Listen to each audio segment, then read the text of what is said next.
Boris FX presents Optics 2022, a major new version of our photo editing plugin for Adobe Photoshop and Lightroom. Optics now features a dynamic particle effects generator, new effects filters, thousands of presets, and workflow improvements. Optics is designed by professional Hollywood VFX artists and provides everything you need to quickly transform ordinary photos into cinematic showpieces. Optics is flexible. Simply apply and launch the plugin inside Adobe Photoshop, from Lightroom Classic, or run the Optics standalone application on Mac or Windows. The updated user interface lets you design and layer unlimited effects. Choose from over 170 filters and literally thousands of customizable presets. Everything in Optics is generated procedurally with full, deep, editable control. Optics creates consistently unique images and inspires limitless creativity. Optics effects are organized into 10 practical categories. Light, the key to striking design. Optics has simply the best looking lens flares, light leaks and glow effects for Photoshop. Coming from award-winning Boris FX Sapphire, these effects are Hollywood's choice for big action movie style flares, soft diffuse lighting, and gorgeous realistic glows. Choose from the huge library of professionally designed optical lens flares or edit and save your own favorites to the collection. The light filter is designed to add natural looking gobo effects in post. This effect is now updated with over 800 projector patterns, including windows, doors, foliage, and much more. FilmLab is where you can find looks. Packed with over 600 presets, you can search for a particular film stock, a photo process, or explore historically accurate color and black and white presets.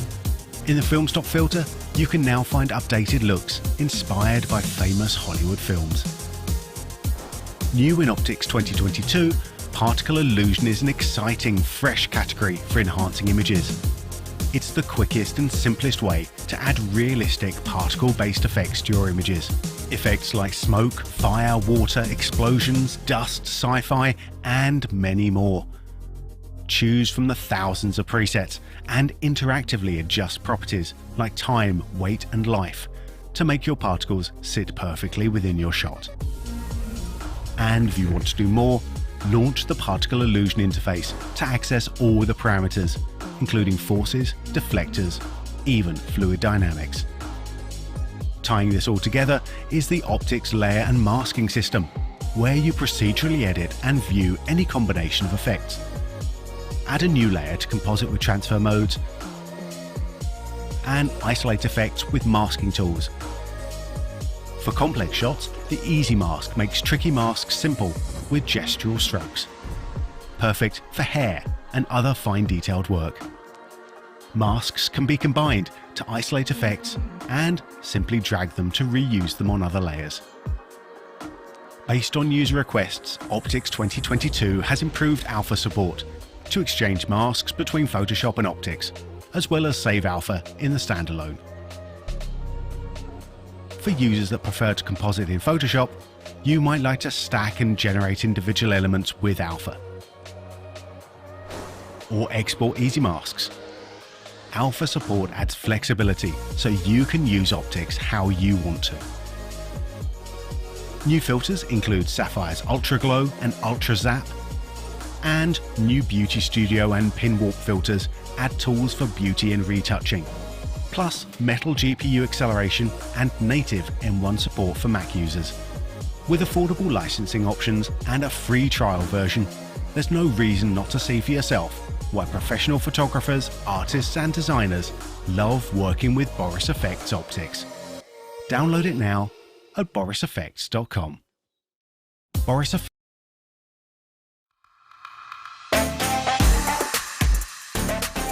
Welcome to Boris FX Live, sponsored by Dell Precision Workstations, create without limits, and by NVIDIA and Intel. Hello, and welcome to Boris FX Live. My name is Ben Brownlee, and I will be taking you through this live stream today where we'll be looking at Optics 2022. So this is actually a really big day for us. This is the launch day of Optics 2022, and I'm not going to be here to talk about Optics all on my own. I've brought some titans with me today. So we're going to be having a little chat a little bit later to Ross Shain, Boris FX's own Ross Shain. Hello, Ross. We're also going to be talking to Ryan Summers from the School of Motion, amongst other things. Hello, Ryan. Hello, how's it going, everybody? And down in the bottom left-hand corner, we're also going to be talking to Colin Smith, guru of Photoshop and proprietor of the Photoshop Cafe, which is very, very exciting for me. So we're going to be chatting to Colin as well. Hello, Colin. He's there. He's just muted because Brian didn't take him off mute. This absolutely wouldn't be a Boris FX Live if we didn't have fun and shenanigans going in from mission control. So let's cut away, Brian. Go. Right. We'll see everyone later. Bye, everyone. Bye. Let's get business done first. All right. As you can see, we are live. Unsurprisingly, everything's going perfectly so far today. But because we're live, this gives you the opportunity to talk to us as well. So how do you do that? Well, if you're watching on YouTube, there is a lovely little box just to the right-hand side of your viewer. That's the other side. There we go. Where you can type in your chat. I will be closely looking at chat today as we go through. If you're watching on borisfxlive.com, you'll also see a similar looking chat window. So get all of your questions and comments going on in there. We really do love to hear from you. That's the whole point of doing these live streams, is we actually have an opportunity to talk to people. But what's another reason to be on borisfxlive.com? Well, we have a competition going today. So if you head on over to borisfxlive.com, scroll down to the bottom of the page, you can enter your email at the bottom for a chance to win one of our big prizes today. We've actually got a load of prizes coming up. We are giving away 5 annual licenses of the Optics 2022 software, the new Optics 2022, each of a $99 value. And one lucky winner is going to be going away today with an annual subscription of the Boris FX suite. Now, this is everything that we make, including Optics that we're going to be seeing today, but also Sapphire, Continuum, Mocha Pro, and Silhouette. This is a huge prize going to one person today. But we don't just have that. We've got more. Like, just when you thought we couldn't be giving away more stuff, 3 lucky winners are going to be given a digital download for something at Photoshop Cafe, the Photoshop 2022 for digital photographers, Photoshop secrets. So I'm sure we'll talk to Colin a little bit more about this later. But so we've got tons of stuff to give away today. So head on over borisfxlive.com, scroll down to the bottom of the page, and enter your email. Full terms and conditions apply. I also want to thank our sponsors, NVIDIA, Dell, and Intel, for helping to make this live stream happen. We really do appreciate all the stuff they do for us. And of course, Dell Precision Workstations, the #1 workstation brand in the world. So thanks very much for our sponsors, and thank you for joining us today as well. If you want to help out, there is a little like button at the bottom of the viewer if you're watching on YouTube. Just a little thumbs up. Feel free to click on that if you're enjoying the stream. Help share the stream. It also helps to spread our stream to other people as well. So it really helps us out, and it costs absolutely nothing. Couldn't be better. All right, so that's that out of the way. Let's get on and talk about Optics, shall we? I'm going to bring in our first guest today, and that's going to be one Mr. Ross Shain from Boris FX. Ross, hello, how are you doing? Ben, it's always good to see you. I'm doing well. Thank you very much. It's good to see you as well. That doesn't look like New York light, Ross. That looks like an undisclosed location light. Yeah, I'm actually visiting my folks here in Florida, getting some nice sun and vitamin D, which is and happy to not be in the Northeast this week. It's a little bit cold. It's a little bit cold. Let's talk a little bit about optics, shall we?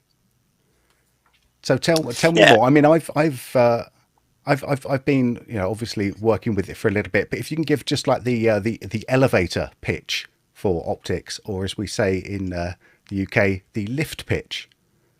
We don't say that, but we should. yeah, absolutely. Hopefully everyone who is tuned in, knows what Boris FX does. We've been making visual effects plugins for film and for video editors, motion graphic artists, visual effects artists for over 20 years.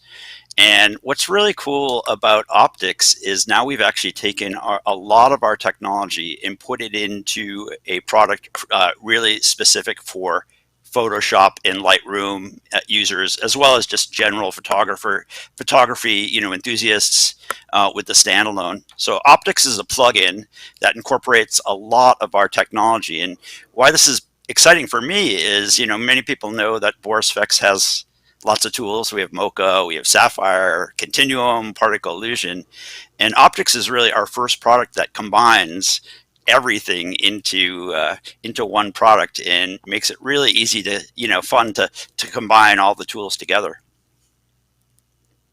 Yeah, I think I'm going to pick up on that word fun quite a lot during this stream, because that is definitely one of the things that I think about when working with optics. So I'm just going to put a pin in that for now, and we'll come back to the fun element.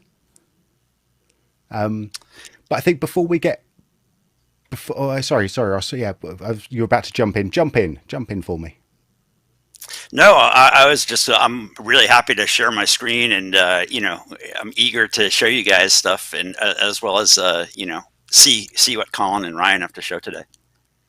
Yeah, absolutely. Well, before we do that, I've just got a 60-second little spot just to give people who might not know actually what optics is, just to give them a little visual teaser, a little taste of what we could do. So if we can run the 60, let's go.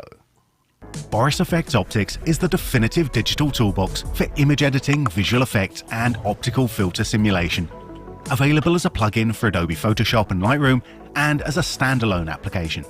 Created by Academy Award-winning effect artists, Optics brings Hollywood-quality visual effects to your images. It's easy to explore your creativity with 174 unique filters. Choose from the thousands of installed presets. And use the comprehensive layer and masking system to turn simple photos into cinematic masterpieces. Add light with lens flares, light leaks and gobos. Add style with film stocks and looks. And with Optics 2022, add realistic particle-based effects like smoke, fire, sci-fi and more. All fully customizable to create a unique image. With affordable licensing options and a free trial version, there's no reason not to see for yourself why professional photographers, artists and designers love working with Boris FX Optics. Download it now. Hey, there we go. Excellent. All right. With that in mind, Ross, take it away. Let's do it. Okay, let me know if you can see my screen there.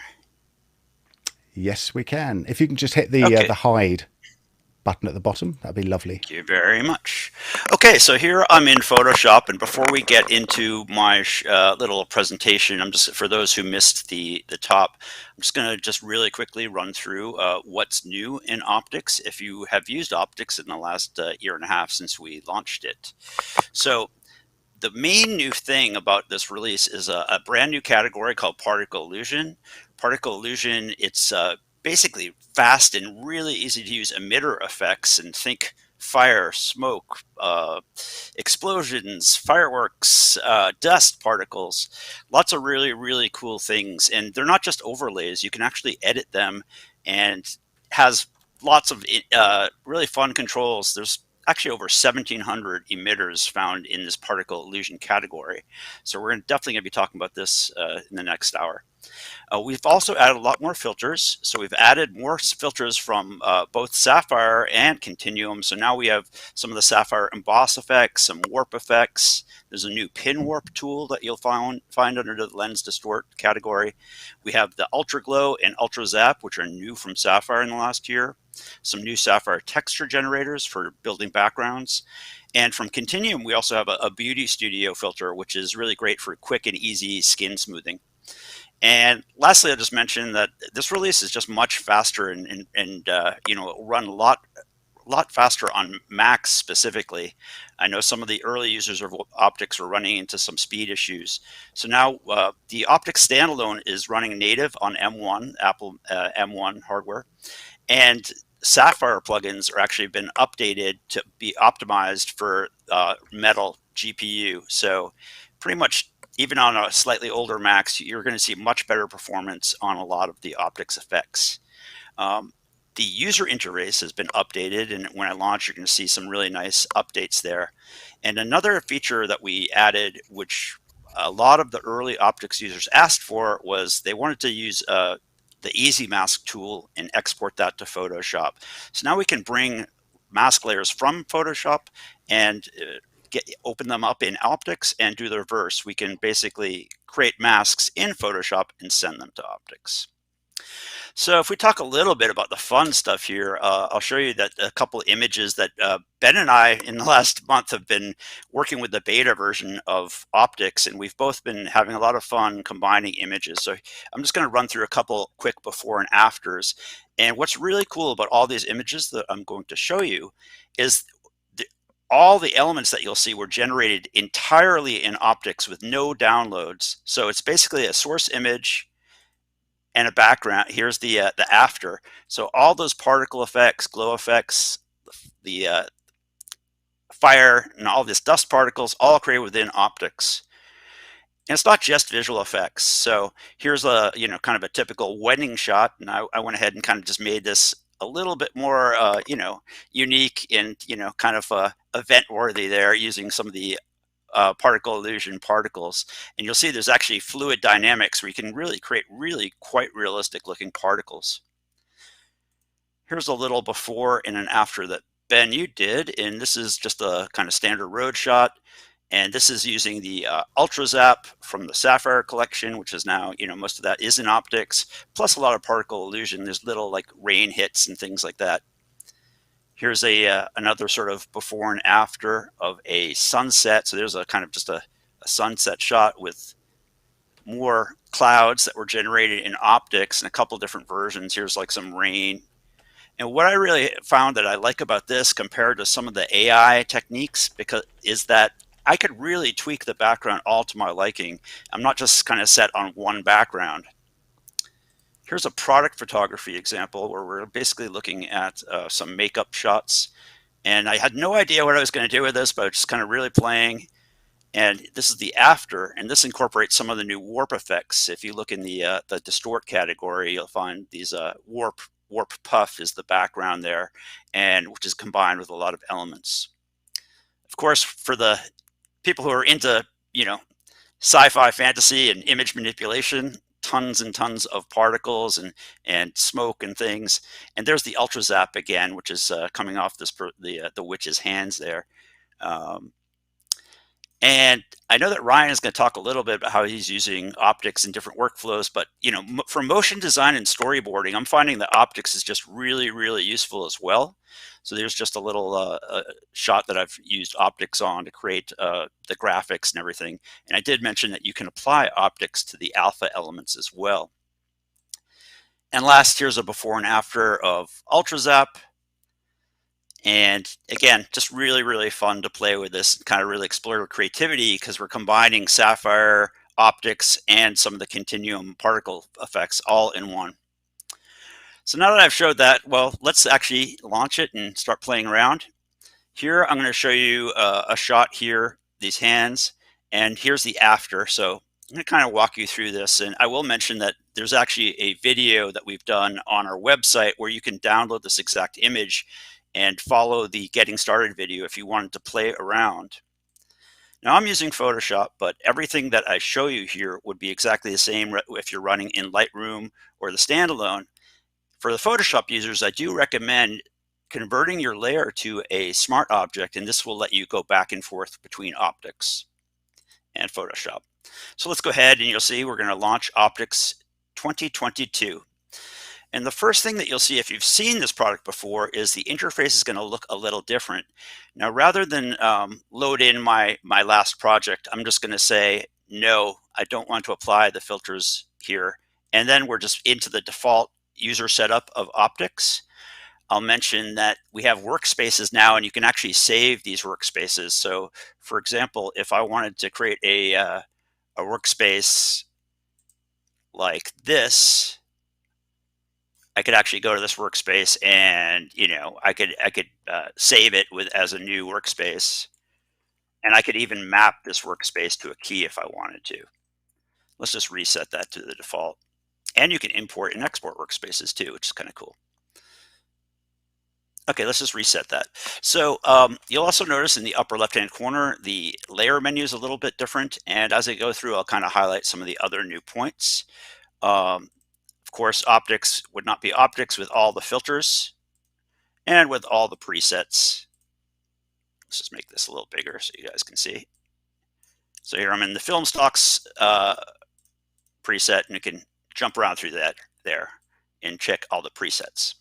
Okay, so my first goal with this image is going to, I'll reset it down here in the lower right-hand corner. Just note that that button has changed. Let's just reset that. And the first thing I'm going to do is just kind of tweak the background a little bit. In this case, I am going to lower the shadows.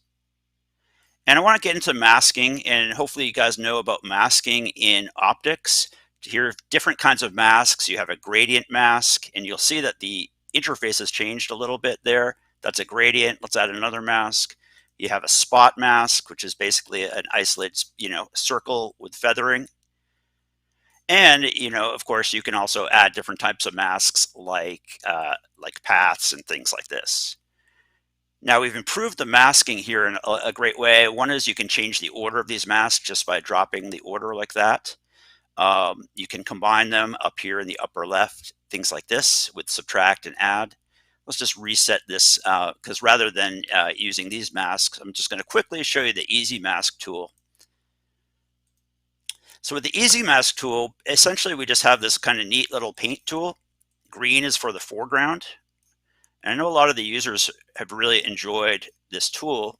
I'm just going to kind of, again, just make some quick strokes. I'm not going to worry because I don't really need such an accurate mask for this example. And then with a right click, I can do the background, and with the brackets key here, we can make this a little bigger here. Sorry. All right, so we're going to just quickly do some strokes. Whoop. Okay, and then we'll hit the process key. Okay, we can look at our mask, and that's fine for now because I really don't need such an accurate mask. I could tweak this a lot more with more strokes. And again, just hit process to update. And what's really cool is you could actually export this to Photoshop if we have time. I'm going to get back to that. So that was a big request that people wanted to use this Easy Mask tool and export it to Photoshop as a mask layer, and now you can. So let's just invert that mask, and then essentially we've just applied our color correction to just the black background, right? So we turn that off. You'll kind of see just a little bit of difference there, or our split screen, our before and after. Okay, that's cool for now. Let's add a new layer. And the next thing I want to do is get into a little bit of particle illusion, okay? Because that, again, that's kind of the star of our show today. You'll see there's a new particle effect here. And under the particle category, we have tons and tons of emitters all the way to the left, you have PI complete. And this essentially is going to be every single emitter that is on the system. If you know exactly what you're looking for, you could go to search. Let's say I want to find some smoke. There's smoke. Let's look for some fire elements. Let's look for some dust. So you can see really quickly, you can use the optics search engine to find elements. So like for example, let's do, and here you have little shortcuts, kind of the subcategories. These subcategories, say I select fireworks here. These are all my fireworks. And you'll see over on the right, we actually have a fireworks category itself. So that will just, then you'll be looking in just the individual categories. Okay, so optics is super fun to play with, as Ben mentions. So for example, I can change these fireworks to a different element here. Over here on the right-hand side, you have lots of parameters. The first parameter that we'll talk about is time. And you can see that the firework actually has time, like a timeline built in where it's exploding like that. So I can pick the best frame that I want to and use that as my frame that we're going to render. You also have composite effects, composite menu, and change the transfer modes and tint and things like that. You have transforms. This is basically where we're doing, changing the world or the emitter itself. And particle illusion actually has some very in-depth ways to work, and basically you would launch this particle illusion interface, and that you could have a separate world and a separate bunch of emitters in the same project. I'm probably not going to show you that just for time wise here. Last thing I'll show you in this bit is a little bit of the parameters here. Here's the size of the particle itself. Here is the number. Here's the weight of the particle. And adding weight or subtracting weight is actually going to affect the gravity. And lots of cool parameters, including a seed parameter, which we'll find different. So you can really, really quickly just be playing with all these different kinds of particles. And again, let's look at that one, which is a smoky explosion. Maybe it's we're gonna pretend that his thumb is exploding. And we could play with the time, and you'll see that we actually have like a little burst that's happening there. So imagine painting this in Photoshop, or or downloading an element, like a single element for an overlay element. This is a really, really unique way, and kind of almost like a new game-changing way that you can start doing things for Photoshop. Let's change this because I want to add a little bit of snow to this shot, and I could kind of look at a couple of different snow particles. There's even like blasting kind of bursts and all kinds of really cool things. Let's just find a very simple snow here. Yeah, like that is good. And let's make it a little bigger. So I'll go into the transform tool and I'm going to scale it up a little bit. Again, with the particle properties, I could be changing how much snow is in the shot. I could be changing the individual particle size. Even with weight, again, you're going to see some nice, cool, different changes here. All right, let's say that I like this. What I'm going to do then is just take my mask, my hand mask, which I have on my color correction layer, and I'm going to drag it right up there. And then I've quickly isolated the particle layer as well, and that's kind of neat. Just copy and paste just by dragging these layers up and down to share masks. So you can repurpose these masks really, really easily.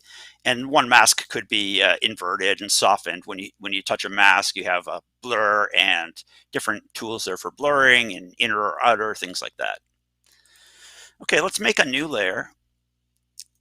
And I'm going to add one more quick element. So let's add another snow element.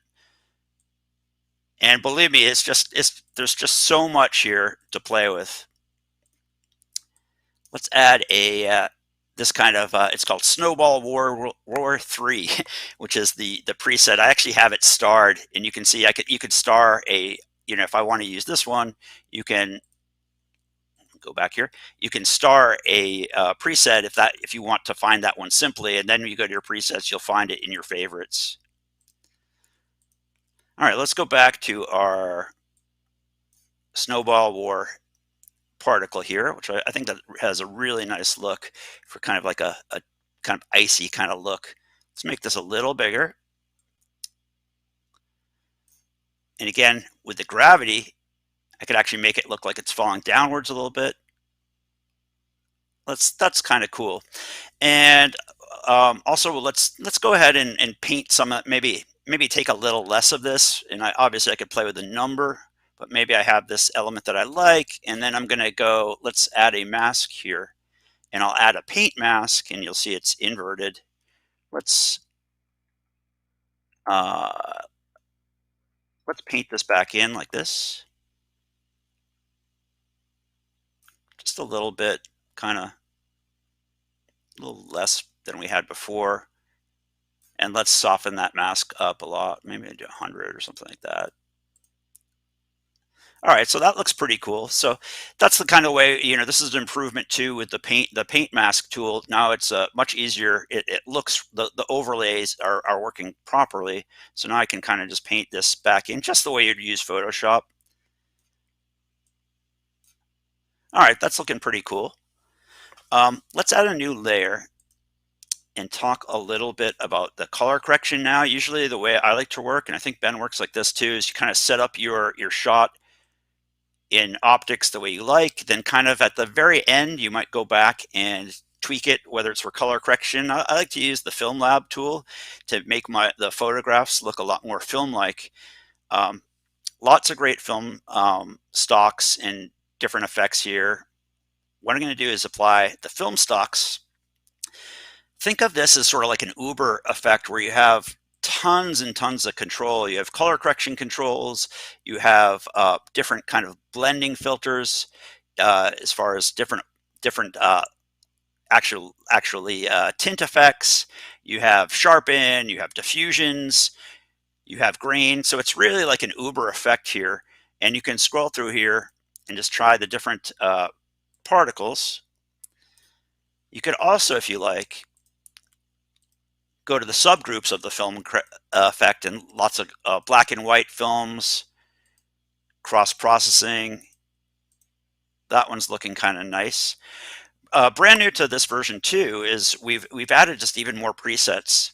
So if you look down here in the film effect, you'll find movie looks. And here we've basically replicated a bunch of famous feature films, like for example, there's Alien, here's Arrival, Children of Men. Somewhere down here you'll find like E.T. and Harry Potter, and lots of famous different color grades that you can use. And then if you like this particular grade, but you just wanted to dial it down here, you can just change the opacity of that particular layer. I think let's go to cross-processing because I like the way that particular one looked, but I don't like it that much. Let's kind of knock it down just a little bit.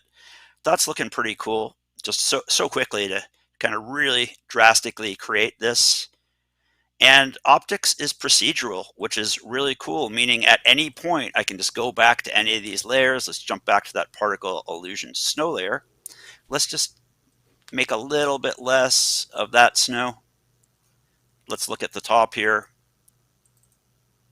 So really, really cool. You can just make tons of changes very, very easy. To top this off, I'll just add one more effect that I like to do, which is kind of a neat way to make this look even more filmy, give it a little bit of motion. I'm going to add a new layer. And over here in our stylize, this is where we start going really crazy. I mean, you have lots of crazy special effects here. A lot of them come from our Sapphire collection. But all the way here, down here on the right, this warp chroma is a really nice little tool.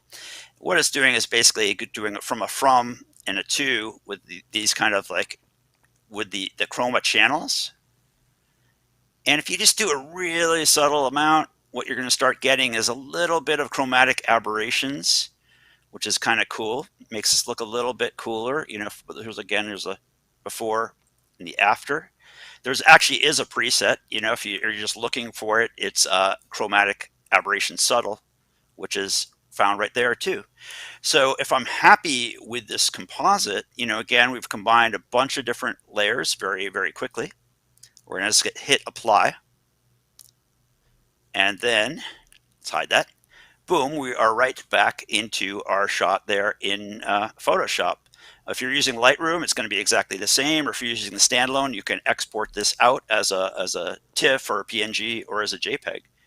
So that's just a really quick example of optics with the new particle illusion effect. Ben, are there any questions up to here?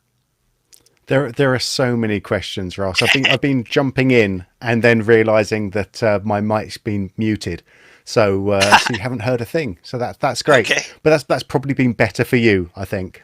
Oh, I don't mind. I think well, let's start with the particle illusion stuff, because that's some of the stuff that's generated a lot of questions. One of the ones was, if I create a custom emitter in particle illusion in Optic. Oh, sorry. If I create a custom emitter in particle illusion standalone, will it be available here in Optics? So that's quite easy. The emitter, you could actually, it won't load automatically, I don't believe, but you can simply just load it right back up. So you could save your project. For example, let's go here. I actually have on this layer, I have a couple little emitters, because I was thinking that people might ask questions. I might show some cool stuff. But so here I have a couple emitters, and let's make this none. So then I'm looking just at these, these emitters here. Here I have 3 emitters that were created within the standalone particle illusion. And to launch that, you basically just hit this button, launch particle illusion. And this is the particle illusion interface. And so if I had created, particle illusion is inside Continuum. It's available as a standalone application, which actually it's free. I would mention that the standalone application, not the plugin version, is free. And then particle illusion is also available inside of Optics now. Any of those versions, you could go to File and open the project, and then you could basically bring in your project that way. Hopefully that answers your question. It absolutely does. Yeah, it really does. And in the same sort of way, you can create a like a particle preset within Optics, save that out as a custom particle, and then you've got that to work within Optics as well as in any other version of particle illusion. Exactly. And you can see here that here is the timeline. Here's the timeline. And just because we're here, just again, let me cancel this, and I'll just show you show everyone how I got into that. Within the particle illusion effect, I was showing, the different parameters. Right here, you have launch particle illusion UI. It can be intimidating the very first time that you launch it. And so I just want to mention here on the left-hand side of the screen, this area here is called a stage. And essentially, you just select a particle and just drag your cursor around. You get a sense of how these particles work. And so again, you can search and you can find all kinds of very cool emitters and play with the stage area. If you wanted to actually take this emitter, you just click down, and then you're going to find that we've added another emitter to our project there. So here we have 3 different kinds of emitters. And maybe this will answer a question, Ben, but I just want to kind of just a quick thing, and because I know I'll be running out of time in my section. Here I have 4 different emitters. I have smoke and a couple different bursts, kind of like explosions. You actually have things like forces and fluid dynamics inside of particle illusion. I can add a force to the stage. Let's make it a little bigger, and let's make sure it goes to it's starting at my start frame. And then let's actually just make this force, instead of a box, we'll make it a grid, and I'll kind of change the variation just a little bit. And watch now when I hit play, you're going to see that the emitters that it touched, the force, are going to the right there, because we've kind of changed the nature. Let's make that even stronger. Now we're blowing them all towards the right. And each of these emitters, I could play with the different the parameters. Just one more really cool thing in particle illusion is fluid dynamics. I could enable this fluid dynamics here, and watch what happens now when we play. you're going to see the smoke is getting crazy fluidy and this kind of thing. So you can do some very, very advanced particle kind of effects here. And the nice thing about this is you're not going into Cinema 4D or X particles or some very complex application. I mean, this has some complexity, but you could sort of just see how quickly I could make changes there.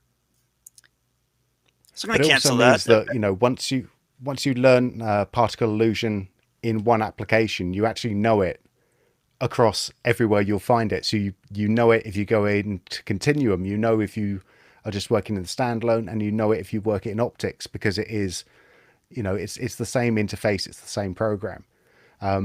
If you want to learn more about particle illusion, we've got, I think we're up to like 24 or 25 part training series that just goes into particle illusion, that's available on the Boris FX website. So you can find out like tons about particles right there. We might have a link for that in the chat in a second as well. Oh, here we are. Yes, if you go to the Boris FX website, go into training, and there it is, the particle illusion getting started.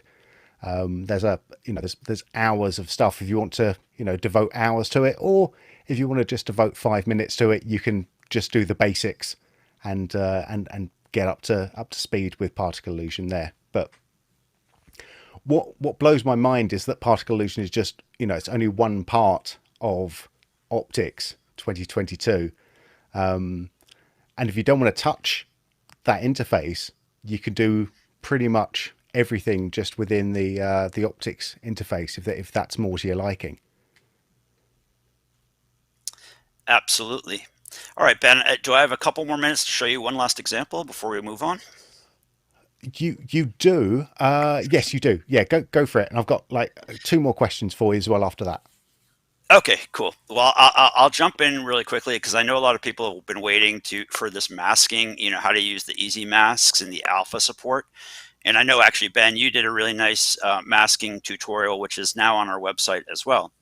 So here I have a quick before and a background where we've basically used Optics to key out the background to do using a mask, the easy mask. We're also using Optics to create the background and the lighting effects. And here that was all actually done in this one instance of Optics. Below it, I have the same image before, our foreground and our background. And I'm going to show you how how you might use Optics in a different kind of way. So the first thing we'll do is we're going to add a mask to our layer. We just added a mask down here with that little icon there. Now let's go ahead and apply Optics.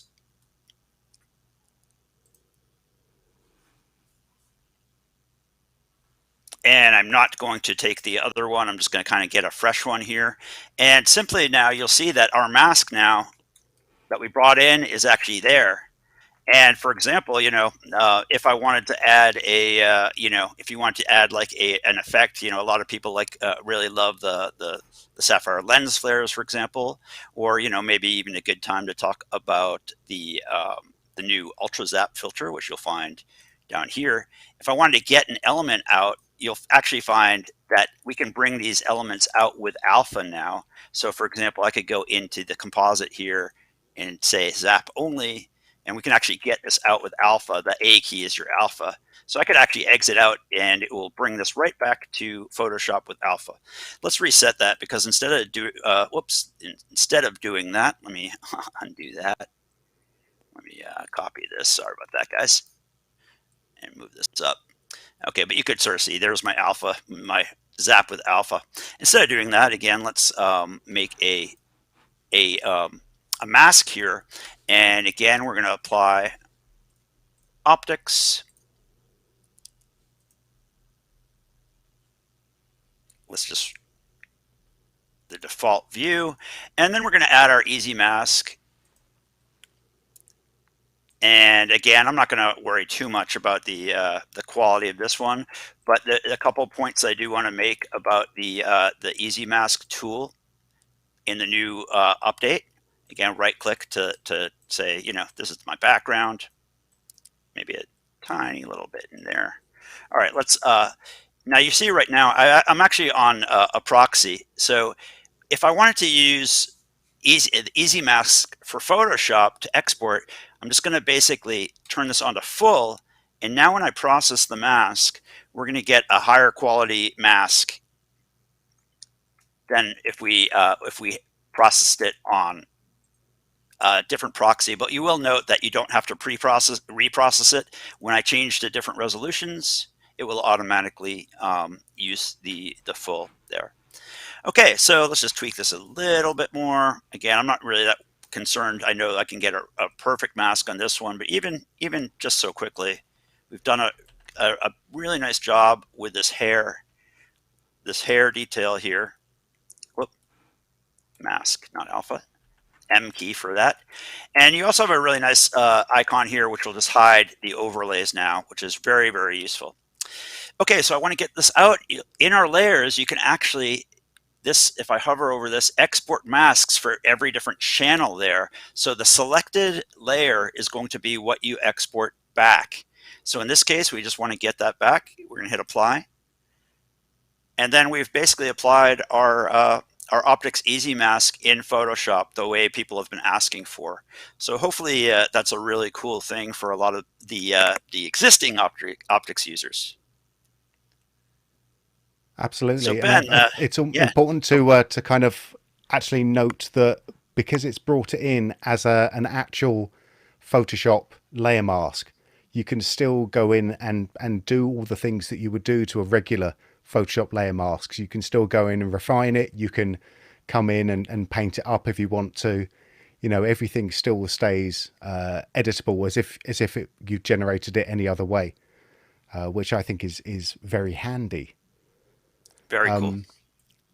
Yeah, but like you said, there's a lovely little video that I made up on the website right now that goes much further into to how to deal with masks in and out of Photoshop and Optics. So check that out if that's going to be part of your workflow, because it goes through the sort of main workflows there. It's pretty good, if I say so myself.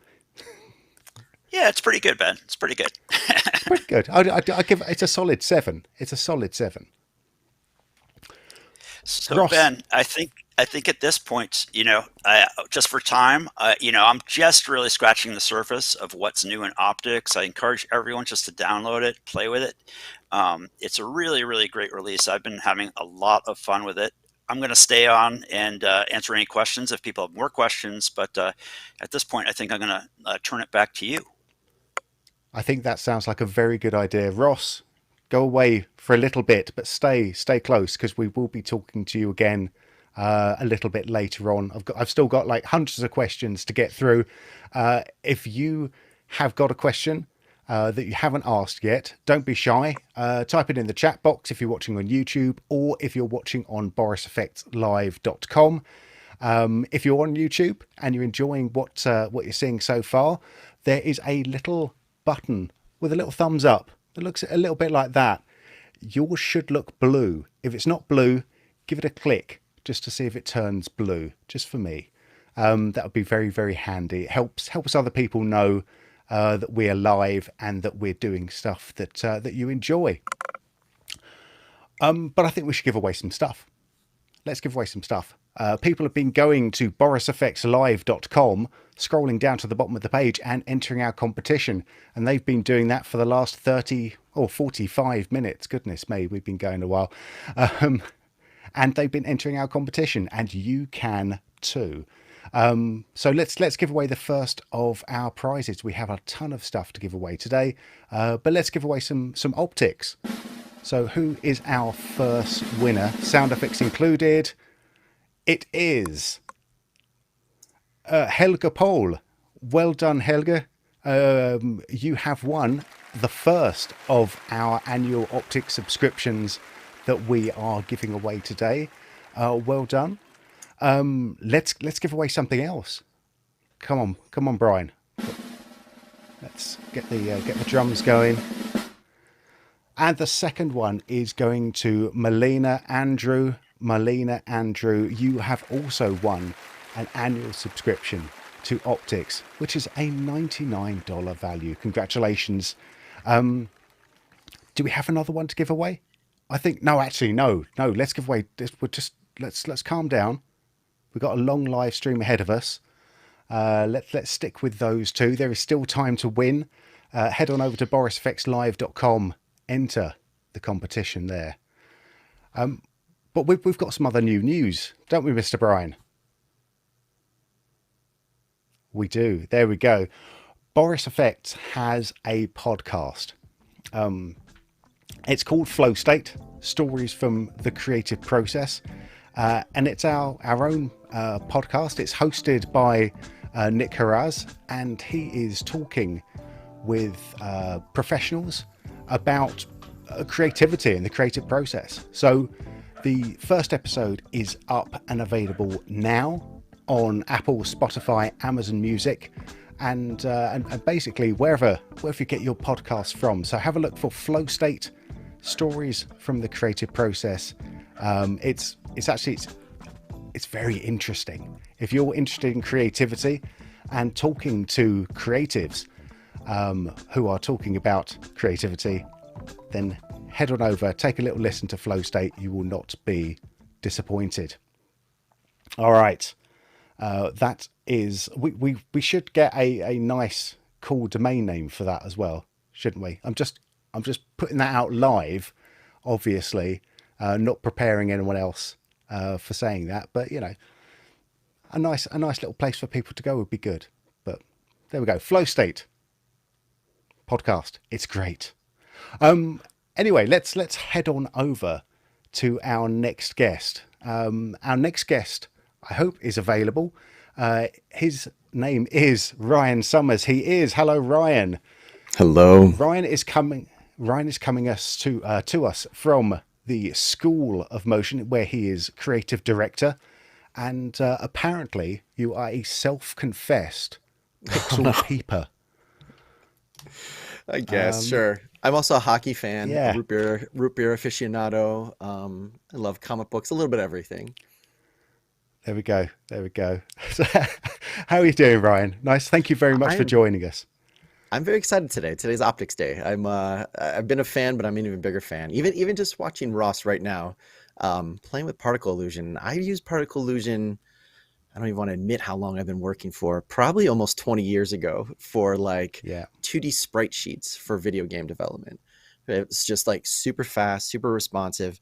But seeing the fluid dynamics added into it, like I've been playing with the beta for a little bit, but I've not gotten that far into it. It's kind of ridiculous to have that kind of speed, but that kind of control at the same time. So today's a great day. It's a ton of fun. It's a ton of fun. I'm really happy that you're here. Could you, I know you've got a lot to talk about, but could you just take a minute just to tell us a little bit about yourself? Oh God. And maybe talk Sure. about School of Motion as well. Let's start there with something not broad at all. Sure. Very focused question. Well, I've been working probably for 20 years, and I think about 2 years ago, I joined School of Motion after having been a creative director at Digital Kitchen, Imaginary Forces, worked freelance for a lot of brands and companies. And at School of Motion, we teach pretty much anything you'd need to get to the point where you can start using optics as a pro, right? Like we teach design fundamentals, animation. We'll teach you the software, but really we teach you the way to think behind all of this stuff, which when you get to that point, it really makes optics like a superpower. It's pretty amazing. But yeah, we have a lot of stuff I'll show today. I'm focusing on style frames. I still occasionally get a chance to do a pitch every once in a while, but I spent a lifetime at studios pitching on a lot of times title sequences for feature films.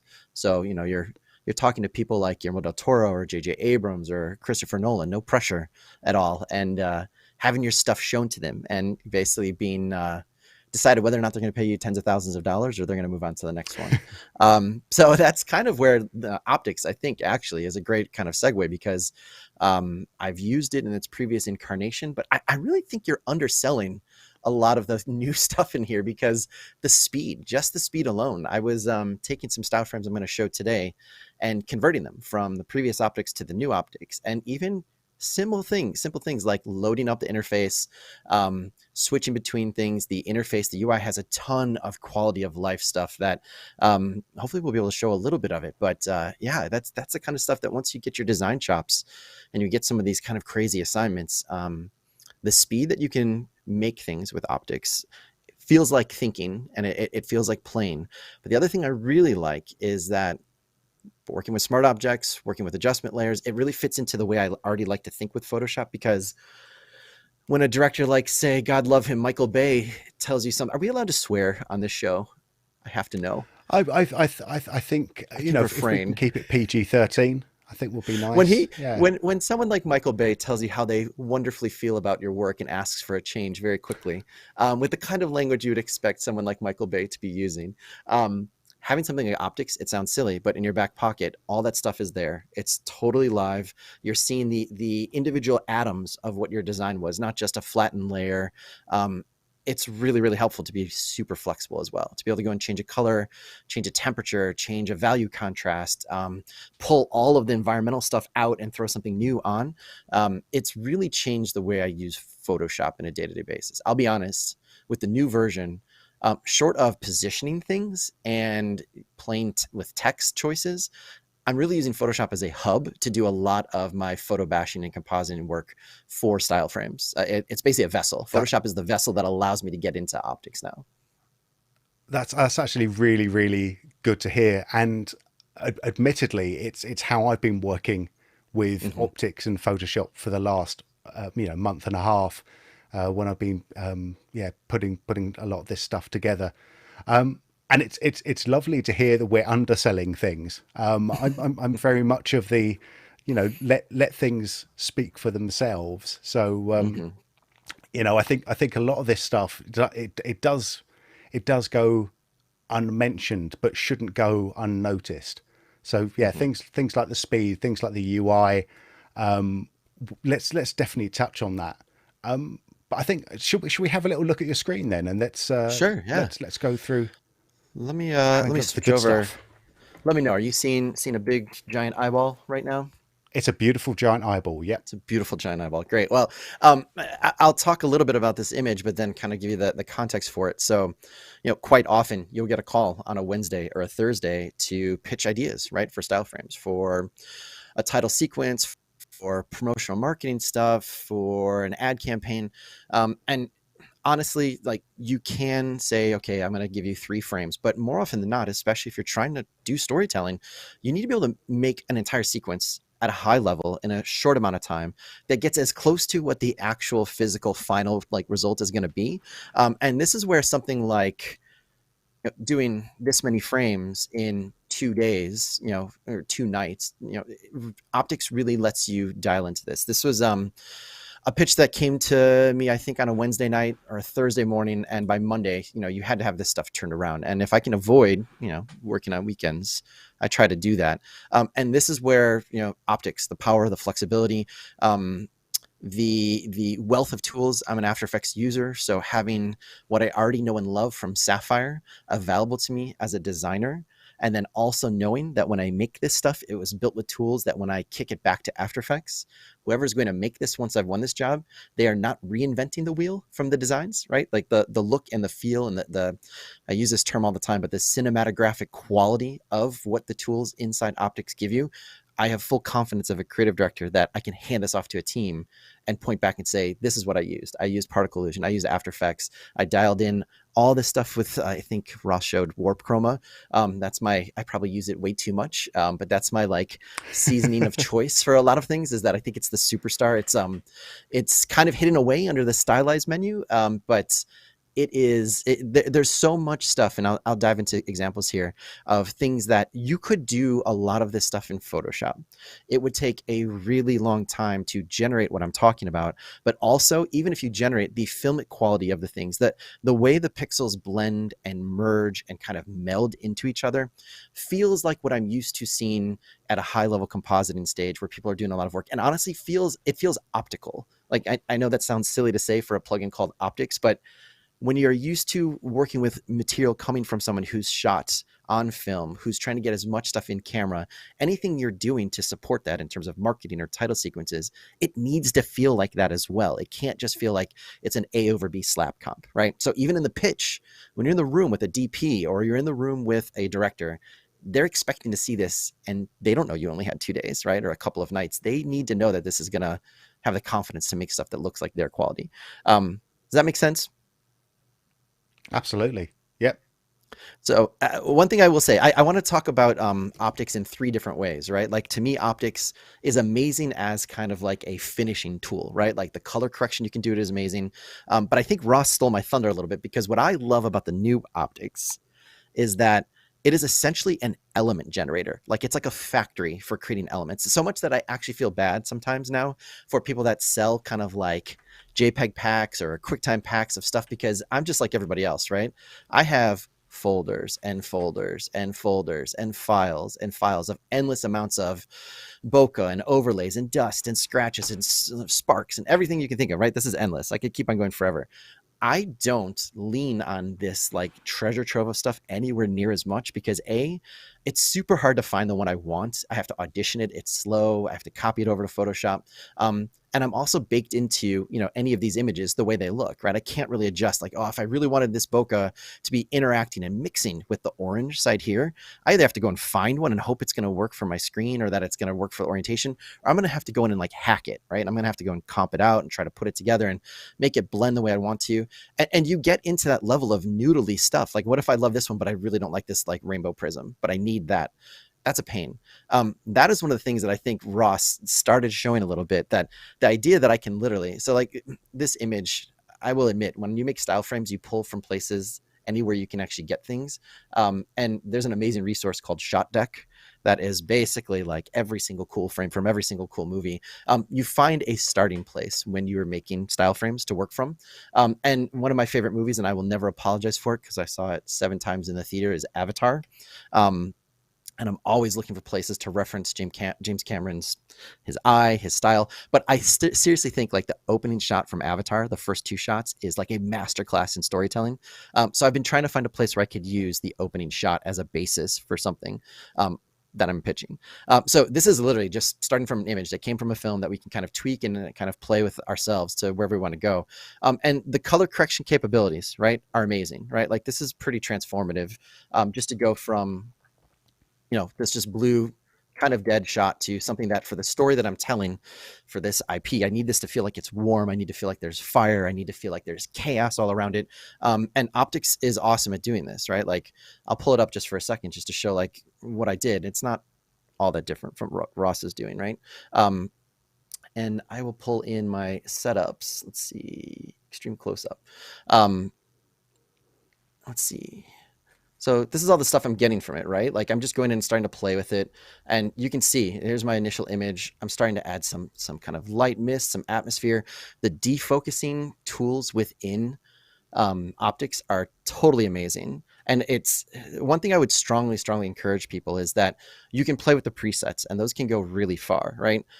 But the adjustments you make in optics are not like Photoshop, where a small amount of change makes a small amount of change to the actual final image. You can change something just a small amount and it almost feels like a completely different tool to me, right? So if I have, I can just reset this. This is by default what you get, but by just going and starting to play with something as small as the chroma distortion to like a much larger value or much smaller level, the actual like circles of confusion, the bokeh you get really starts changing the emotional feel of everything.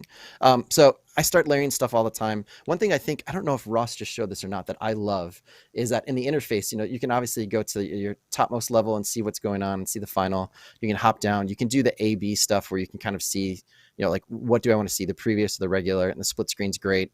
But one thing I really love is to be able to say that I want to show the final output, right? Like this is a level where I've got grain and everything, but I want to go and just start playing with my photographic capability. If I turn off, let's see if I can remember exactly how it is. If I turn it off, I can actually go in and start just dialing in just the specific set of tools, but I'm still viewing like the topmost level. So I can say, Okay, give me the photographic tools and start playing with things where you can see the final result, the final comp, like you would in Photoshop. But at the same time, you can be playing with multiple layers down. It's really, really cool to see. So this is kind of stuff that no matter how much you try in Photoshop, this level of like creating something that looks like it was filmed on the day, I don't think that's possible just in the native Photoshop. But the other thing I really wanted to show about was like, this looks like a element that I just had in my collection, but it's totally not. This is something that like you can literally just build really quickly in Optics and then start peppering it in over the top. And it may not seem that much on the stream, but just be able to start adding a little bit of sense of volume. And all I did literally, and I mean, part of, I think the new challenge of working with Optics is building the muscle memory of what you have in there. Optics is like 3 or 4 things now, at least. And your brain has to almost change modes or change like ways of thinking. But I just made a black layer, right? And I'm just adding literally Optics to it. One of the things I love doing is just going through particle illusion now and seeing what's available, because there's so many things that are essentially photographic elements that are completely art directable, that are not just compressed like MPEGs or QuickTimes or JPEGs, that I kind of, like I said, have given up on a lot of those elements. So I like, there's so many things, like it's almost overwhelming to start off with. And I have the previous experience of playing with particle illusion. It still feels overwhelming. I think one thing, I don't even know if we touched on it earlier, in terms of like underselling things, the particle illusion HUD GUI section is stunning. The amount of stuff that you can start to play with in styles. Like, again, this is another thing that you probably have packs of this stuff that you've bought from someone or from some site, or you've downloaded some things. But the fact that you can actually go in here and these things look very, very filmic, right? They don't feel like again, because of the glows, because of everything coming from Sapphire, this is something that would take a long time to actually build, but I'm getting it just for free.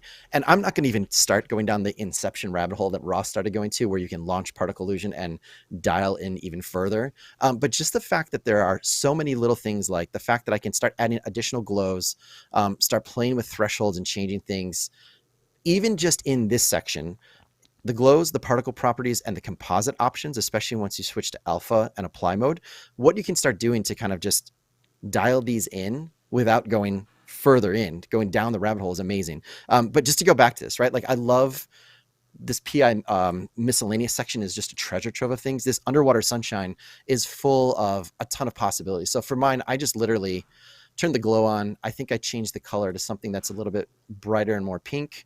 And you can start to see it maybe makes like a slight change here, but if you just make small changes to something like threshold, I start getting multiple colors. So it doesn't feel like it's just this full kind of green. And then if I go into composite, I can start adjusting, get my tint colors to closer to what I already had. And then I'll just dial in the strength to be even higher. Maybe that's a little bit too much. Bring it back down to 50, and I'll go and make this closer to blue, and then start pushing the intensity. So you can start to see I have like a two-tone thing kind of going on. And again, like, it seems so silly to just say that small changes in a couple of the sliders can make radical differences, but it really does. And that's without, again, me going directly into particle illusion. So if I apply that, what's great about this is now I have what looks like an element shot on black, right? Which is really cool. And that allows me to start dialing in exactly the look that I want. So if I just bring this over to screen and I start having this is obviously way too hot, right? Like, I don't want that. That's not the look I'm going for. But because it's now just another layer, I can start playing with, I don't know if everybody knows about this, but one of the most underrated, most like hidden behind multiple interfaces tools within Photoshop, especially when you're dealing with elements, is this underlying layer slider that if you hold down Alt, it's even hidden even more.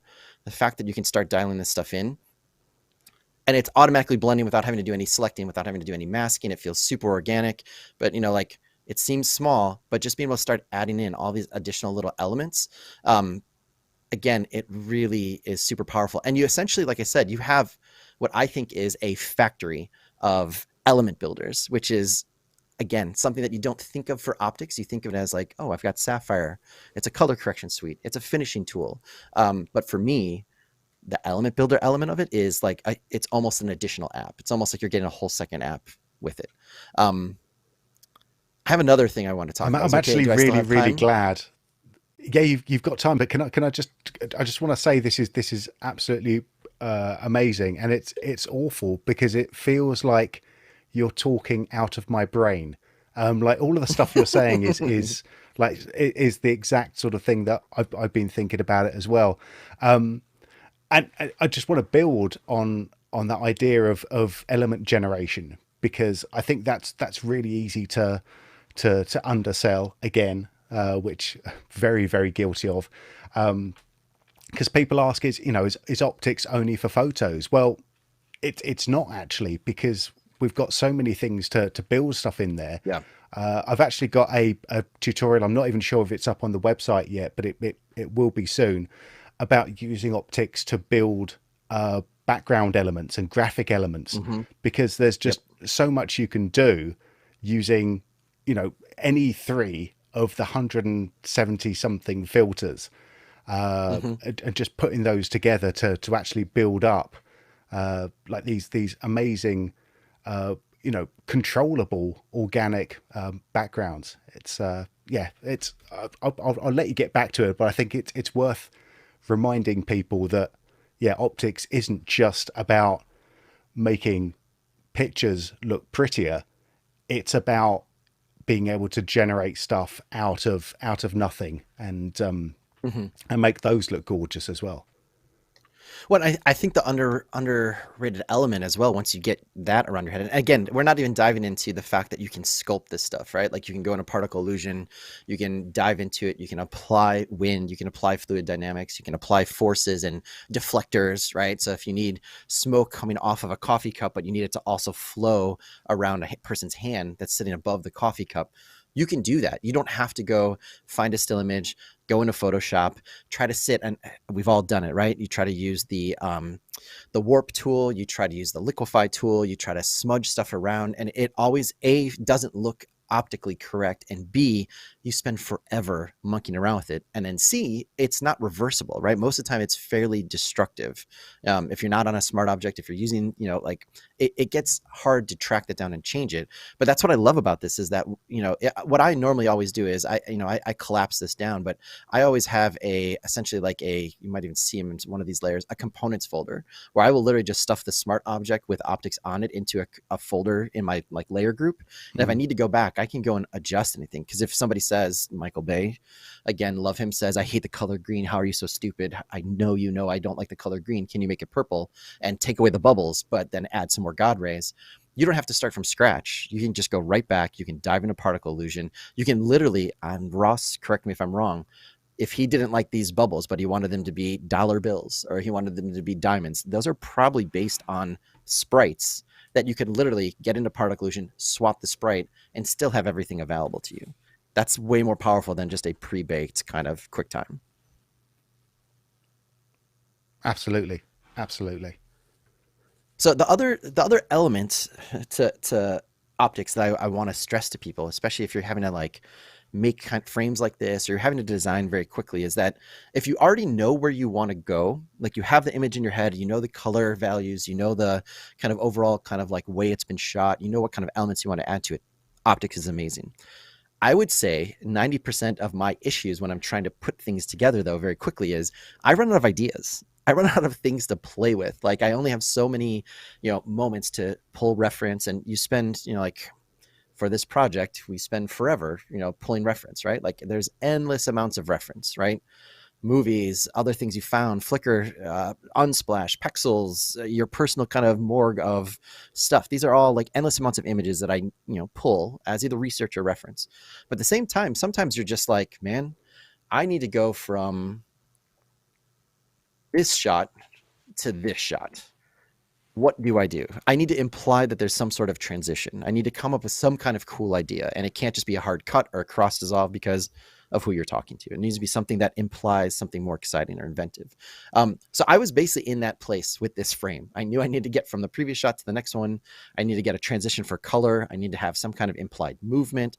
And I was very quickly able to go from something like that previous shot to something like this that implies that maybe there's some type of device that's transporting the person. Maybe we're following a tear down the actor's eye and it's going down towards the ground.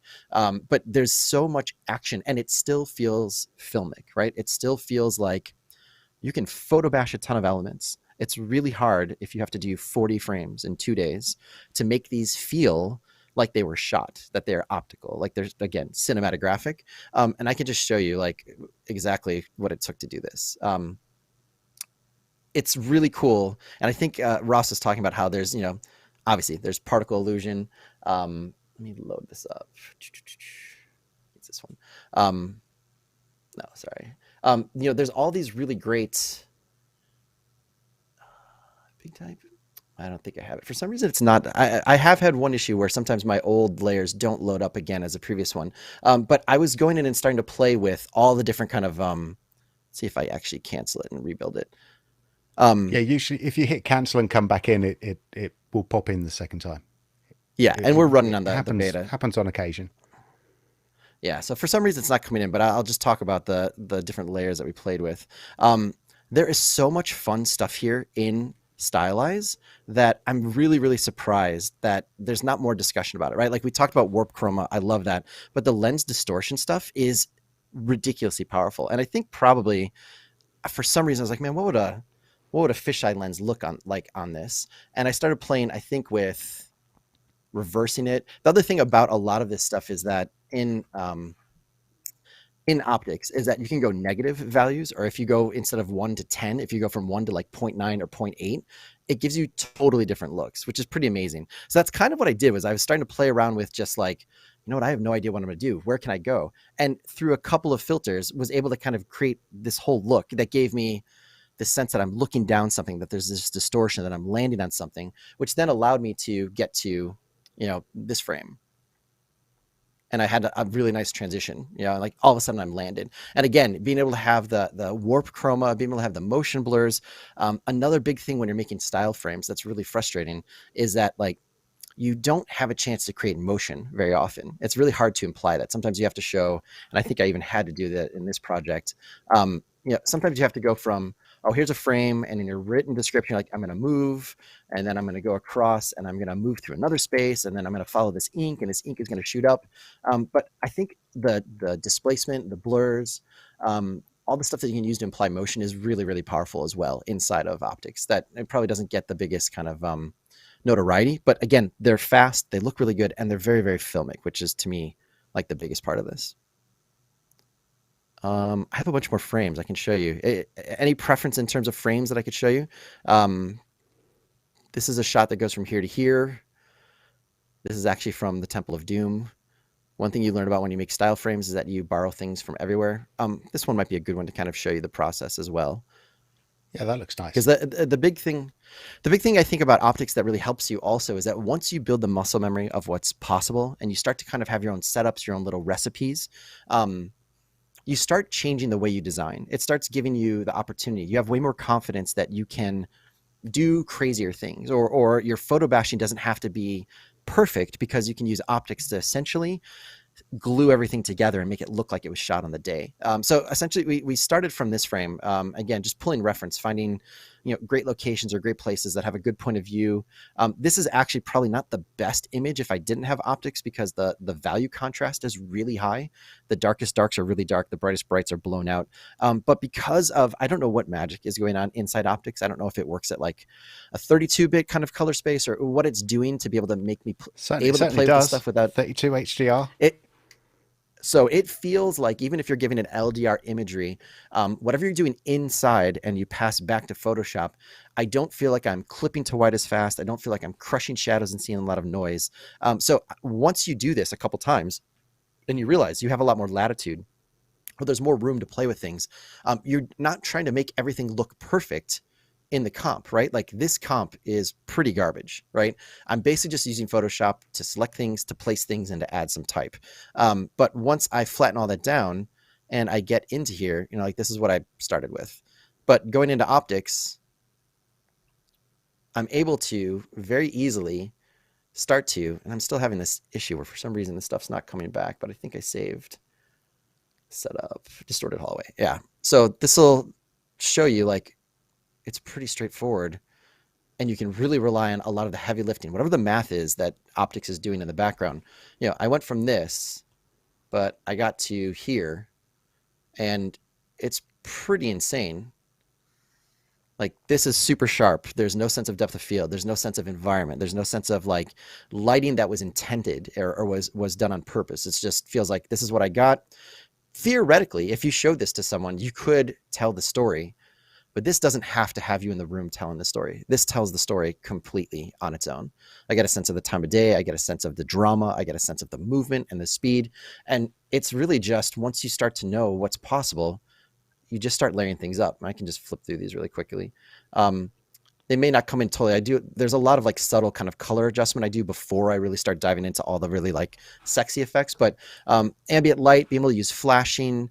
I love having the film looks is great, but I think Ross said this, film lab is really awesome, and color processing is really awesome as like color correction tools before you put the final look with the film looks or film stocks. Really start playing with glows and layering multiple glows.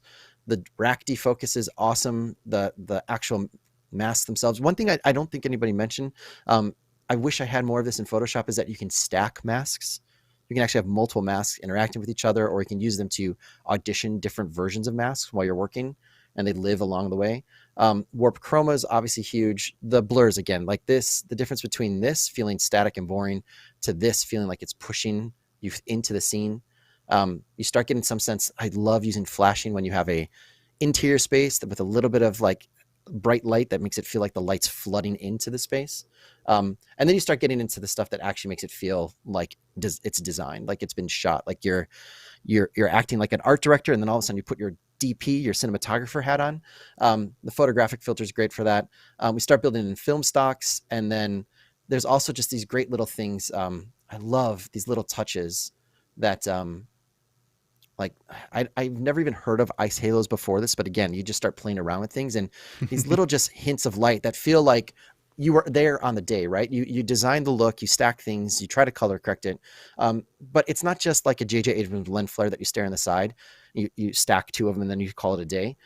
You actually really can art direct this stuff and make it feel, like it's something you made. I also will stress that there are a lot of grain filters, but I really, really, really like, I don't know how much this will come through in the stream, but the grain itself is, I think, one of the heroes within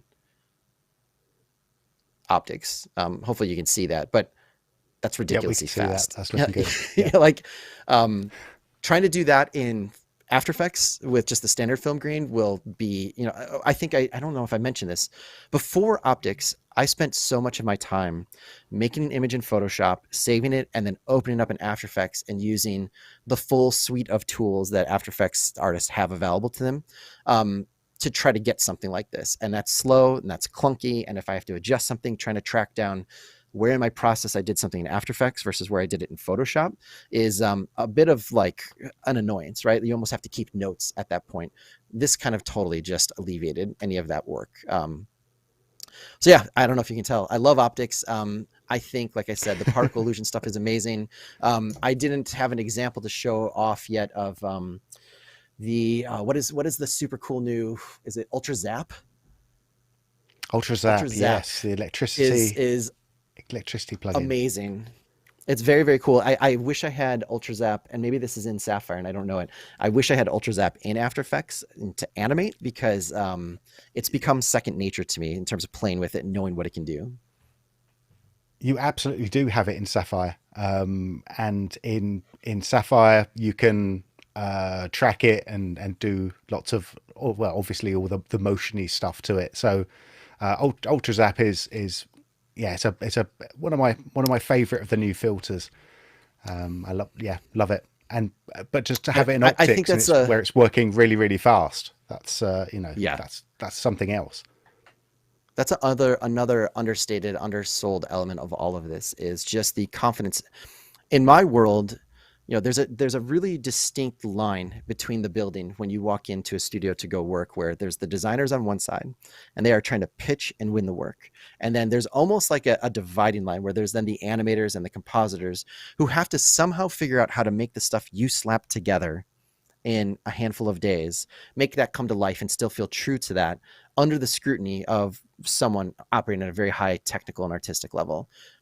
As a designer, there are so many times where there's things I could do to win a job, in frames that I'm hesitant to do before I had optics. I hope that doesn't sound hyperbolic, but it's really true that when I know that the things I make in optics can very literally be translated to motion, whether it's particle illusion, whether it's the stuff that you do with Sapphire, whether it's the finishing looks, that changes how I approach like my day-to-day life, because I know I'm not just making something that's going to set up a team for failure or a headache at least. I think that's something to really, really stress about what optics gives you as a designer working in the space.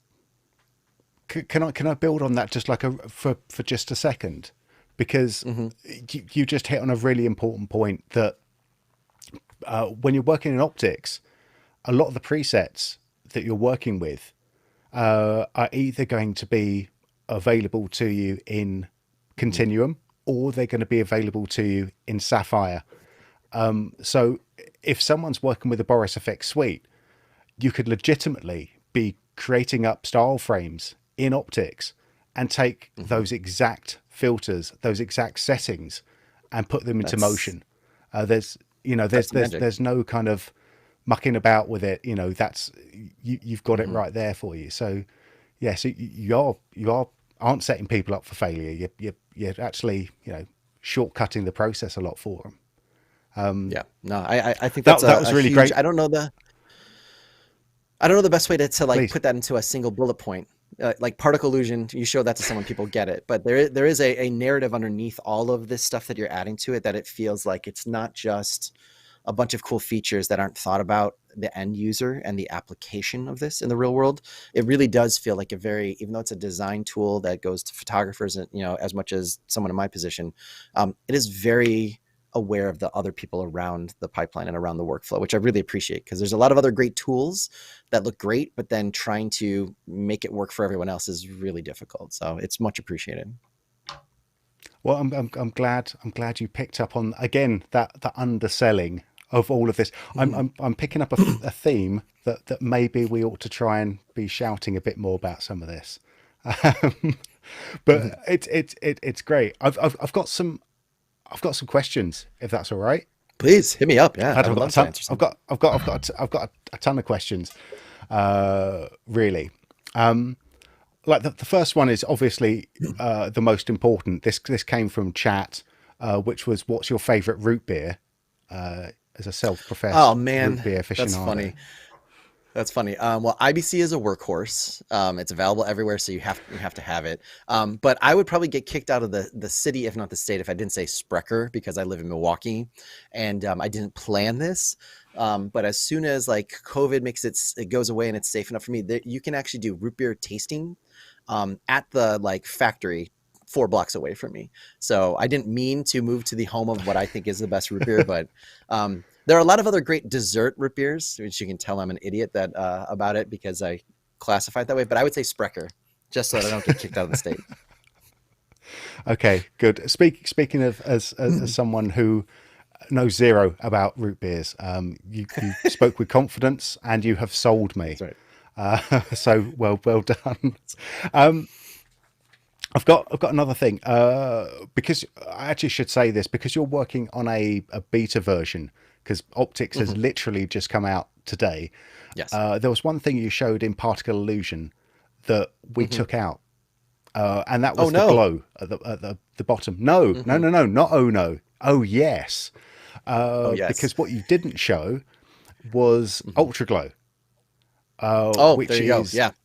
By far and away the best glow filter known to man, and that's available in Optics with this new version.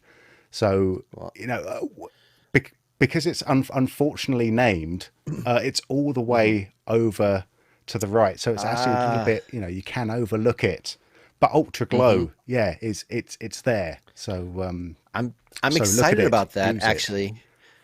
Because the glow, I love the fact that the glow was previously in there, but it always felt a little understated. Like it never felt like, I always felt like I was reaching to like over crink it and play with the threshold. It never felt, and Ultra Glow, like right on top, you drop that on top as just like the next layer up in your element building, and you're good to go. That's awesome. That's a good choice. Yeah, exactly.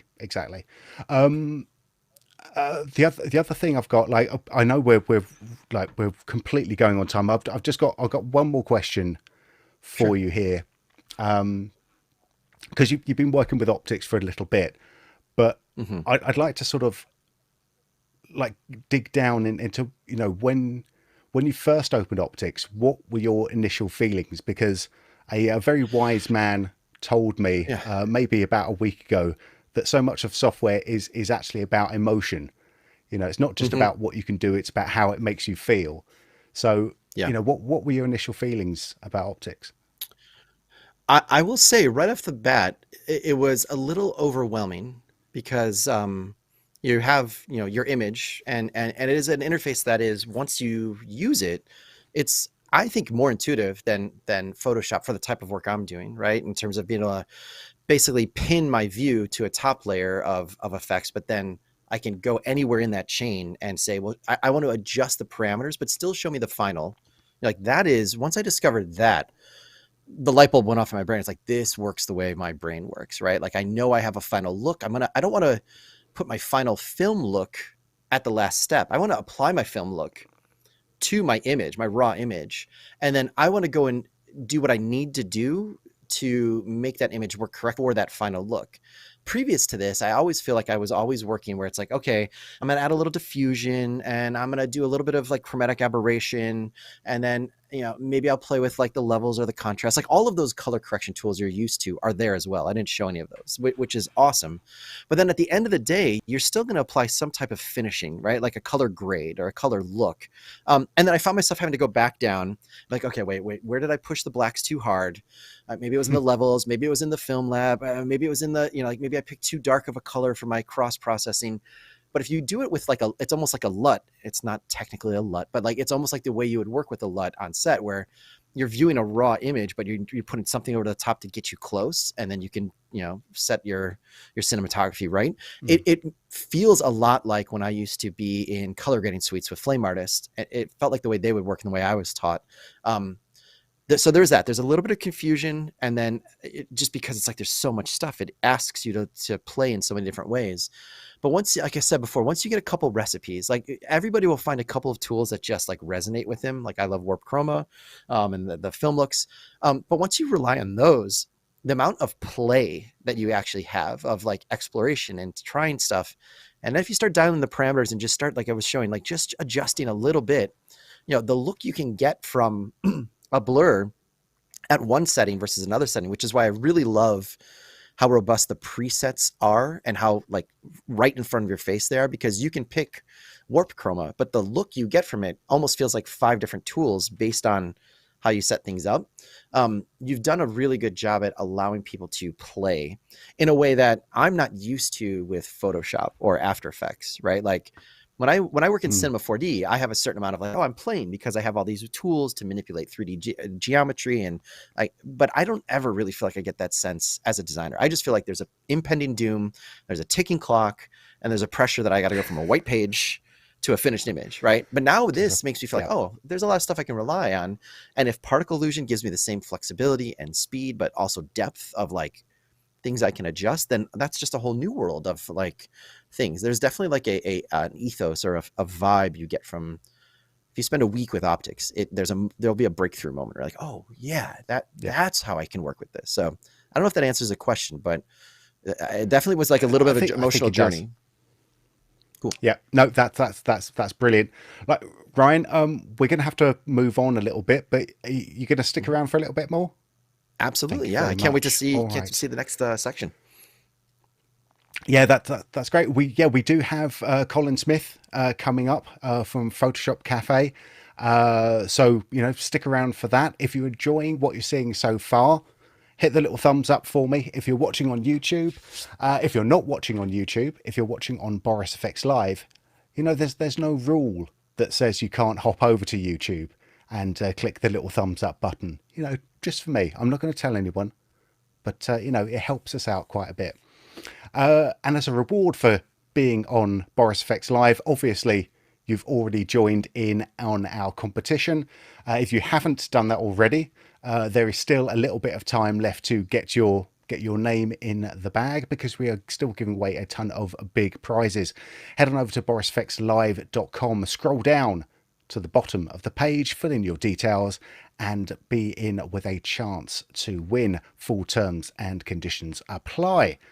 We're giving away, we've actually already given away 2 copies of Optics today. We've got another couple to give away in just a moment. And we are also giving away an annual subscription to the Boris FX suite. So that is everything that we make, including Optics that we're looking at today, but also Sapphire, Continuum, Mocha Pro, and Silhouette. And we are not going to be done with that. We have also got 3 lucky winners who are going to be going home with the course of the video. Let's try again, but actually being able to read this time. Photoshop 2022 for digital photographers. Photoshop Secrets. So that's courtesy of Photoshop Cafe. So thank you very, very much for sponsoring those. But let's give away a couple of prizes before we head on over to our final guest. And the first winner is...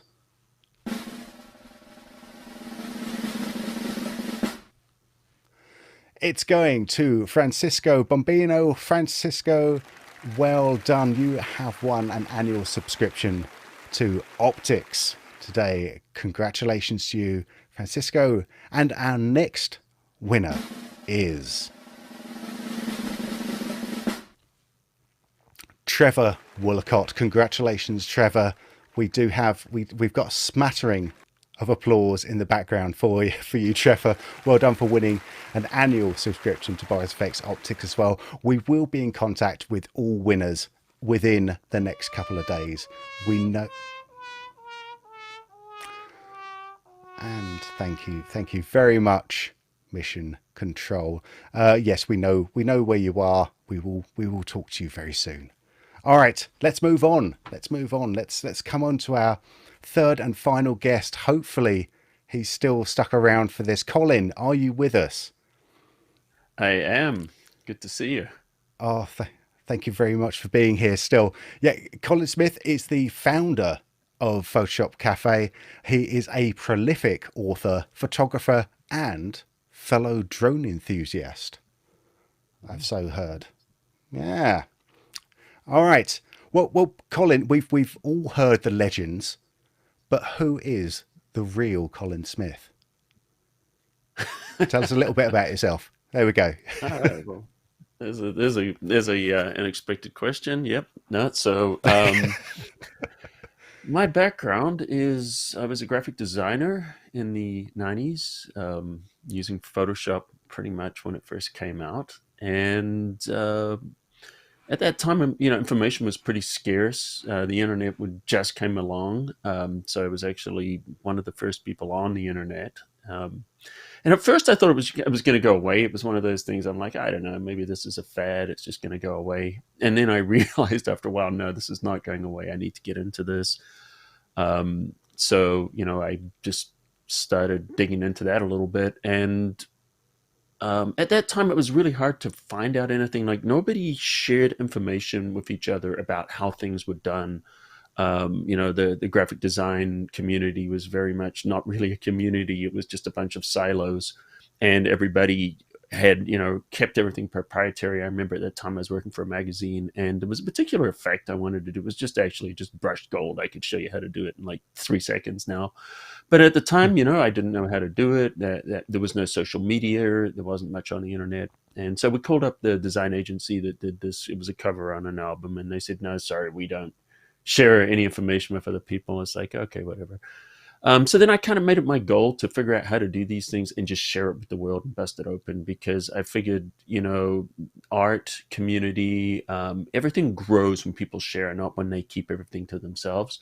And that's always kind of been my goal. It just drives me, is like when I learn something new, I want to share it with people. I'm not about, like, how can I, enrich myself as much as I care about enriching the community. I know it sounds very, esoteric maybe, but that's always kind of been my driving force. So anyway, so that's why I started Photoshop Cafe, just on the side, while I was working as a designer, and I just wanted to share some tutorials on how to do some things because that information wasn't, it was pretty scarce back then. So, so I started the website, and and unexpectedly, it just really took off. And and this is before social media, so everything was word of mouth. And at that time, and then I also did some photorealistic illustration stuff, entered it in some contests and stuff like that. And I just assumed everyone was doing that because I was reading an article about, Star Wars, which I'm a huge Star Wars fan. And I was like, oh, they used Photoshop in Star Wars. Oh, so I've got to create, photorealistic. I didn't realize other people weren't necessarily doing what I was doing.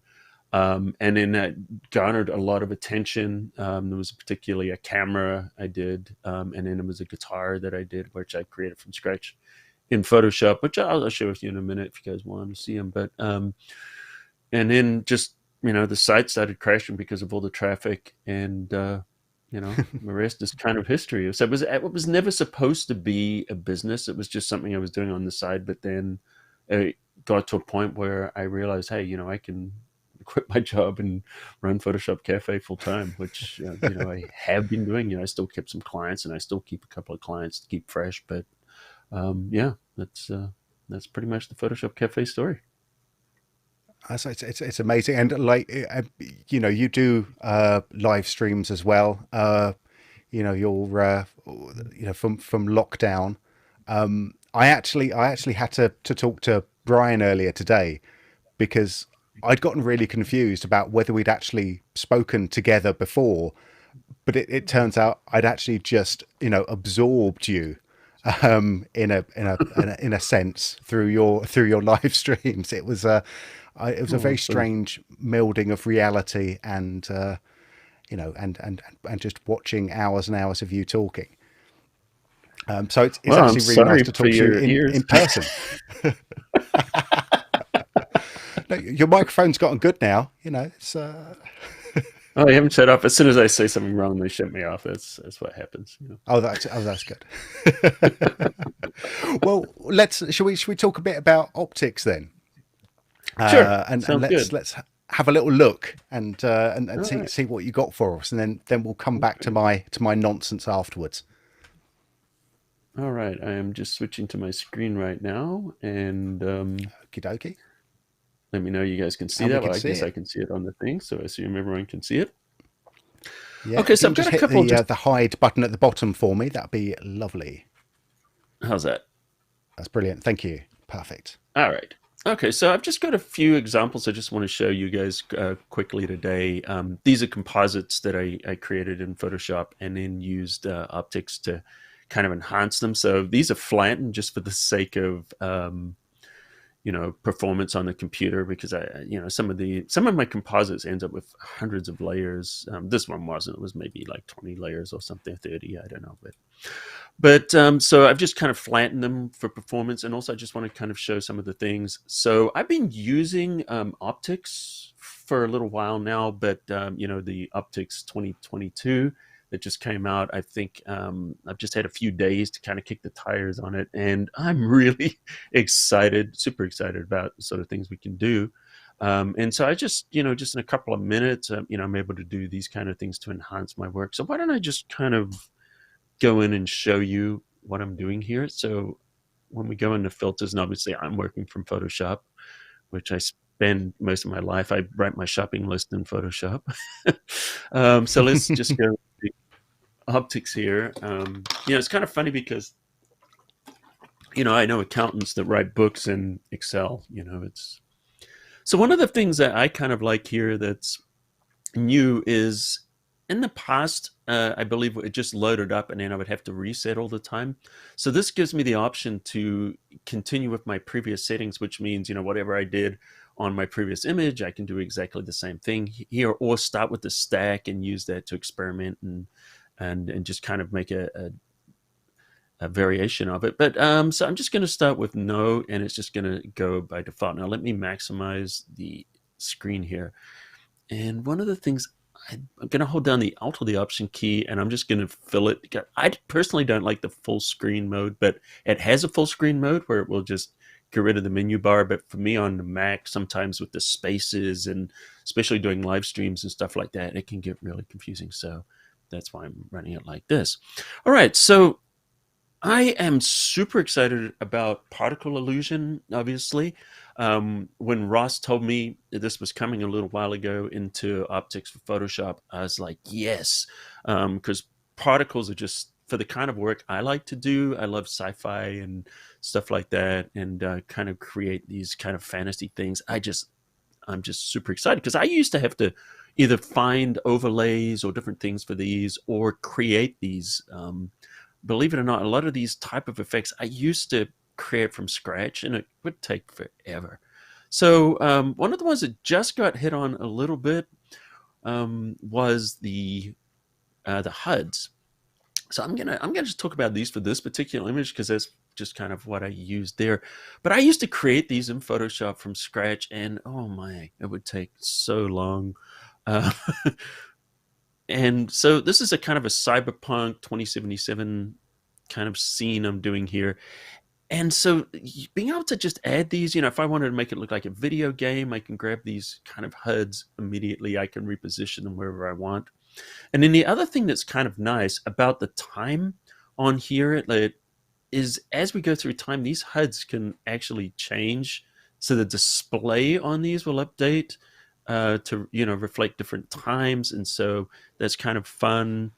And some of these will change a lot more than others, so you can just kind of go through these. So yeah, these could be animated, which I'm looking forward to kicking the tires a little bit more in the animation. But then there's also things like these, like here I just did an overlay in Photoshop. I could have created this using the HUDs, and then of course we've got the option to change things in there. World transform is how you are going to rotate and scale. And this is something Photoshop users are probably going to do a lot of. So I'm just going to do a master scale, and I could just scale this down, and I could reposition this, put it on a sidewalk. I can go into the the compositing, change the tint colors, different things like that. So I love the ability of being able to go in these and modify them. So it's not just a matter of having these cool tools in here, but being able to go in and if I want to put a glow on it, different things like that, these tools are right there. Now once you've positioned it, the nice thing I like about it too is I can go and I can try different elements, and they're going to stay, and they're going to maintain the scaling, they're going to maintain the positioning that I've done in here.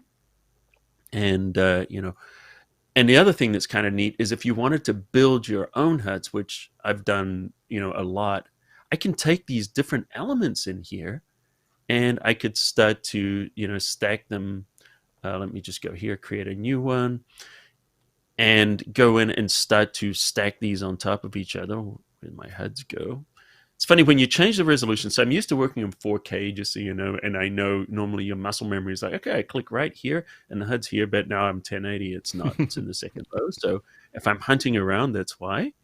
So you can go in and you can create all these different elements, so you could start to build your own heads-up displays, which is kind of fun. If you want a video game look, or you want to integrate this into the scene. So say for example, because it's a futuristic scene from a kind of cyberpunk kind of thing, it's fun. Let me just take that scale down a little bit, and and I might just position it somewhere on the image, like I don't know, I'm just going to throw it here. So I'm not doing anything particular here. I just want to kind of show you just the process. So it's just fun. You're experimenting, you're playing around, and you've just got all these neat tools. Now, obviously I can apply, lens flares and glows and all kinds of things. Let me throw a layer on top just because I will.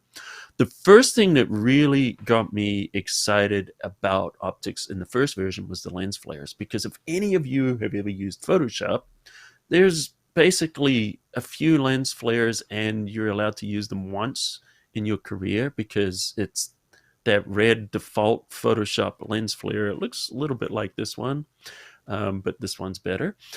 So, once you've applied, you've used that lens flare in Photoshop, it's like, oh no, it's the default Photoshop lens flare. But yet, J.J. Abrams came along and canonized the lens flare, and now, if you want to be trendy or cool, you've got to be using lens flares. So as you can see here, we have the ability to, change some of these on screen. So we can drag, we can change the size. There's different things we can, change in here. Let me just pop this over here. I don't know. I'm just playing around. And we've just got the ability to go in and change almost anything inside these lens flares. So, we can change the rays, the thicknesses, the hot spots, all these different parts. So if the hot spot, if I wanted to make that like more blue, you just can't do these kind of things with overlays. Well, I mean, I guess you could, but it would be really, really painful to do that in Photoshop. So I just love the fact that we can apply these effects very quickly. And another thing with the UI update, before there used to be these icons up here that, Photoshop users, people used to, Boris FX probably knew what they meant, but Photoshop users didn't. And now we've got a cancel, apply, and a reset button, which is just wonderful because it's just, very intuitive now. So I like the UI changes. So let's just move in a different image here just to kind of show you some of the other groups. And, we'll touch on a couple of these here, just kind of showing you what we're doing. This is another composite that I did. This is a violinist, Taylor Davis. She's on YouTube. She has a channel. It's like 3 million subscribers. She's an incredible musician with a great following. And so I did a photo shoot with her and some compositing. And so, we wanted to add a little bit of, life. And once again, these are the kind of things I would either sit there for hours in Photoshop creating, or I would, take photographs or try and find overlays or, different add-ons, it was mentioned earlier on, I've got a whole hard drive full of, add-ons and different things like that, fortunately, am I ever going to use them again? I don't know, to be honest. I'm just having so much fun in here that, everything I need that I would do is here, or I can create it. And I feel like, at the moment, I'll be honest, compared to everybody else that's been on here today, I'm a beginner here in optics, and I'm just amazed at the different types of things that it has here. So say I want to put some magic on the magic wand, I can go in here and I can rotate. So, ask me again in 6 months, and once I've had a chance to explore all the goodies in here, I'm like a kid in a candy shop, to be honest, right now. So, hey, I want this, maybe it's still too big, but I love the ability to just quickly change these. And then also, if I don't necessarily like the way that looks, let me zoom in a little bit. And, spacebar lets me move around just like in Photoshop. Nice. So let's go and look at this at a different time.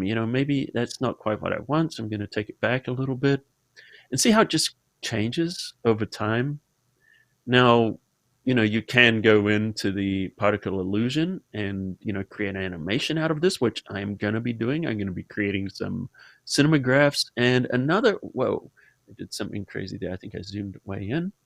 Another thing that hasn't really been mentioned is, I see a use for this for things like NFTs. I know people,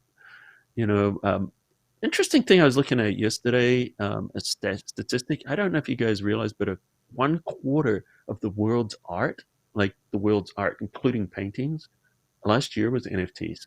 So, if you haven't heard of them yet, you are going to at some point. And so we can create these animations. And so that's just another area that I'm going to be using this in. But what about stuff like, we got the dragons here and we want something like some fire.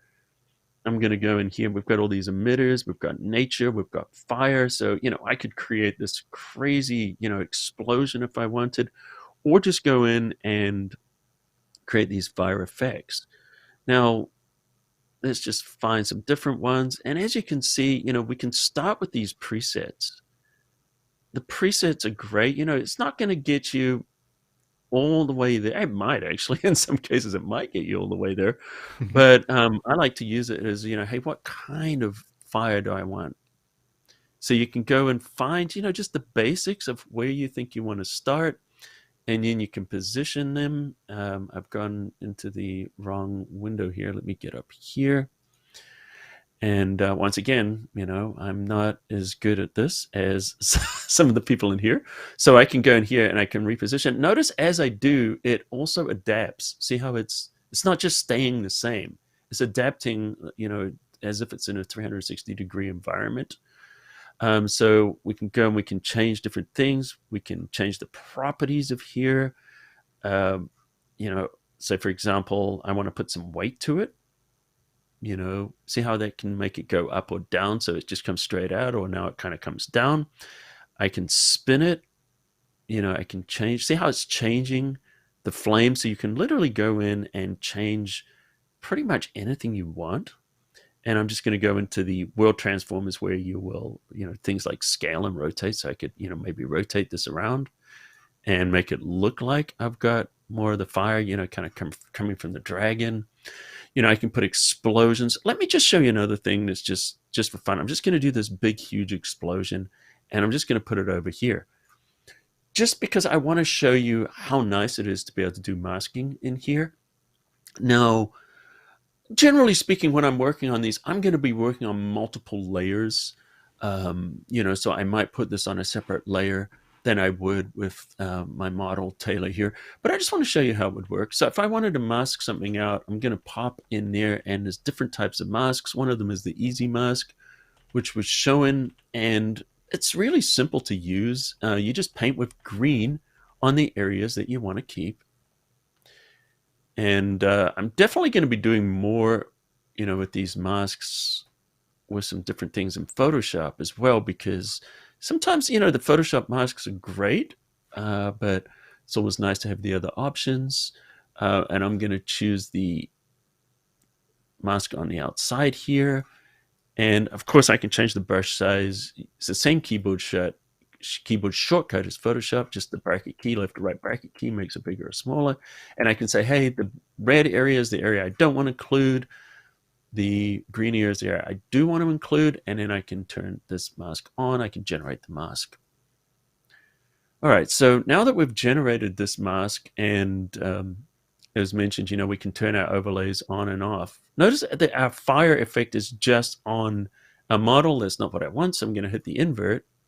And now I can create these effects behind our model, and it's not affecting her anymore. If I wanted to, do that with the same thing with the dragon, I could as well. But I'd be more likely, just to put the dragon on a different layer and just kind of pop it in. But I wanted to show you, look how good those masks are. They actually work really well. And the nice thing about it is once I've created this mask and I want to try different things, like, maybe I want to have some ember, kind of overlays. Look at this. It respects that mask, and I can keep using it for different things. So, say for example, let's go back to that big fire effect here.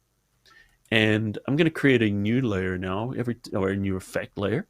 And I want to put something else on here. Let's put some smoke on here.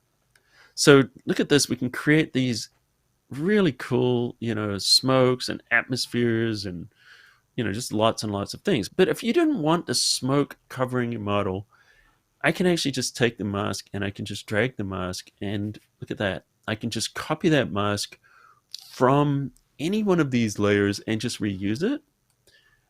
So, I just find that a huge time saver. Just kind of, just quickly trying some things. I could put anything I want on here, and look at that. See how that mask is just going to remember it. So it's very cool. And what I'm going to do is I'm just going to get out of here. I don't want to save that. And let's just do one more. This is kind of fun. So this is just a really basic, this is a background. It's just from the Television Center. I actually went to school at Noman School of Visual Effects. I don't know if you guys are familiar with it, where I learned 3D and Maya and that. So a lot of the 3D knowledge I have does come through into Photoshop. So here's a photograph. This is Lena, was my model. I shot her in my studio. And I'll do this a lot, is I'll just shoot in the studio. And sometimes I'll match the lighting. In this case, it was actually for a different background, but I just want to show you here. I'll match the background lighting in the studio, and I'll just kind of set up lights and then replicate that and then put effects on here. So let's have a look. And so this time I am going to work on a separate layer. So I'm going to work with the layer here with Lena on here. And let's go into the filter, and let me just, I'm not going to create a mask because Ross already showed that, but that was one of the nice things. If you create a mask here, you can apply that mask, and it's just, and then of course, once you're back in Photoshop, you can modify that mask and use it like you would any other mask inside of Photoshop. The other thing this will also work nicely with is smart objects, but let's just go in and just for the sake of, speed and time, I'm just going to go in here and we're just going to do this layer with Lena. I'm not going to apply the previous one. And something else that was mentioned is let's go in here and scroll through. Now, once again, I'm on this weird screen resolution. So how do I scroll across here on the screen res? So I'm used to, here we go. Scroll here. No. We're good. We're going to be fine. Okay, so let's go across. I'm looking for, we've got all these different ones. Now, there's so many different options, and this is where we scroll here. So that's where I was getting confused, because I'm used to everything on a large screen, once again, just scrolling across here. So we've got the Zap and the UltraZap effects. So I don't know if any of you used Zap before.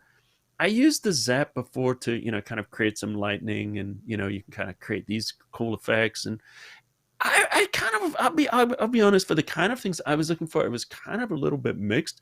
But then when they mentioned UltraZap that is here now, it's just something about this is giving me the kind of lightning effects that I was looking for.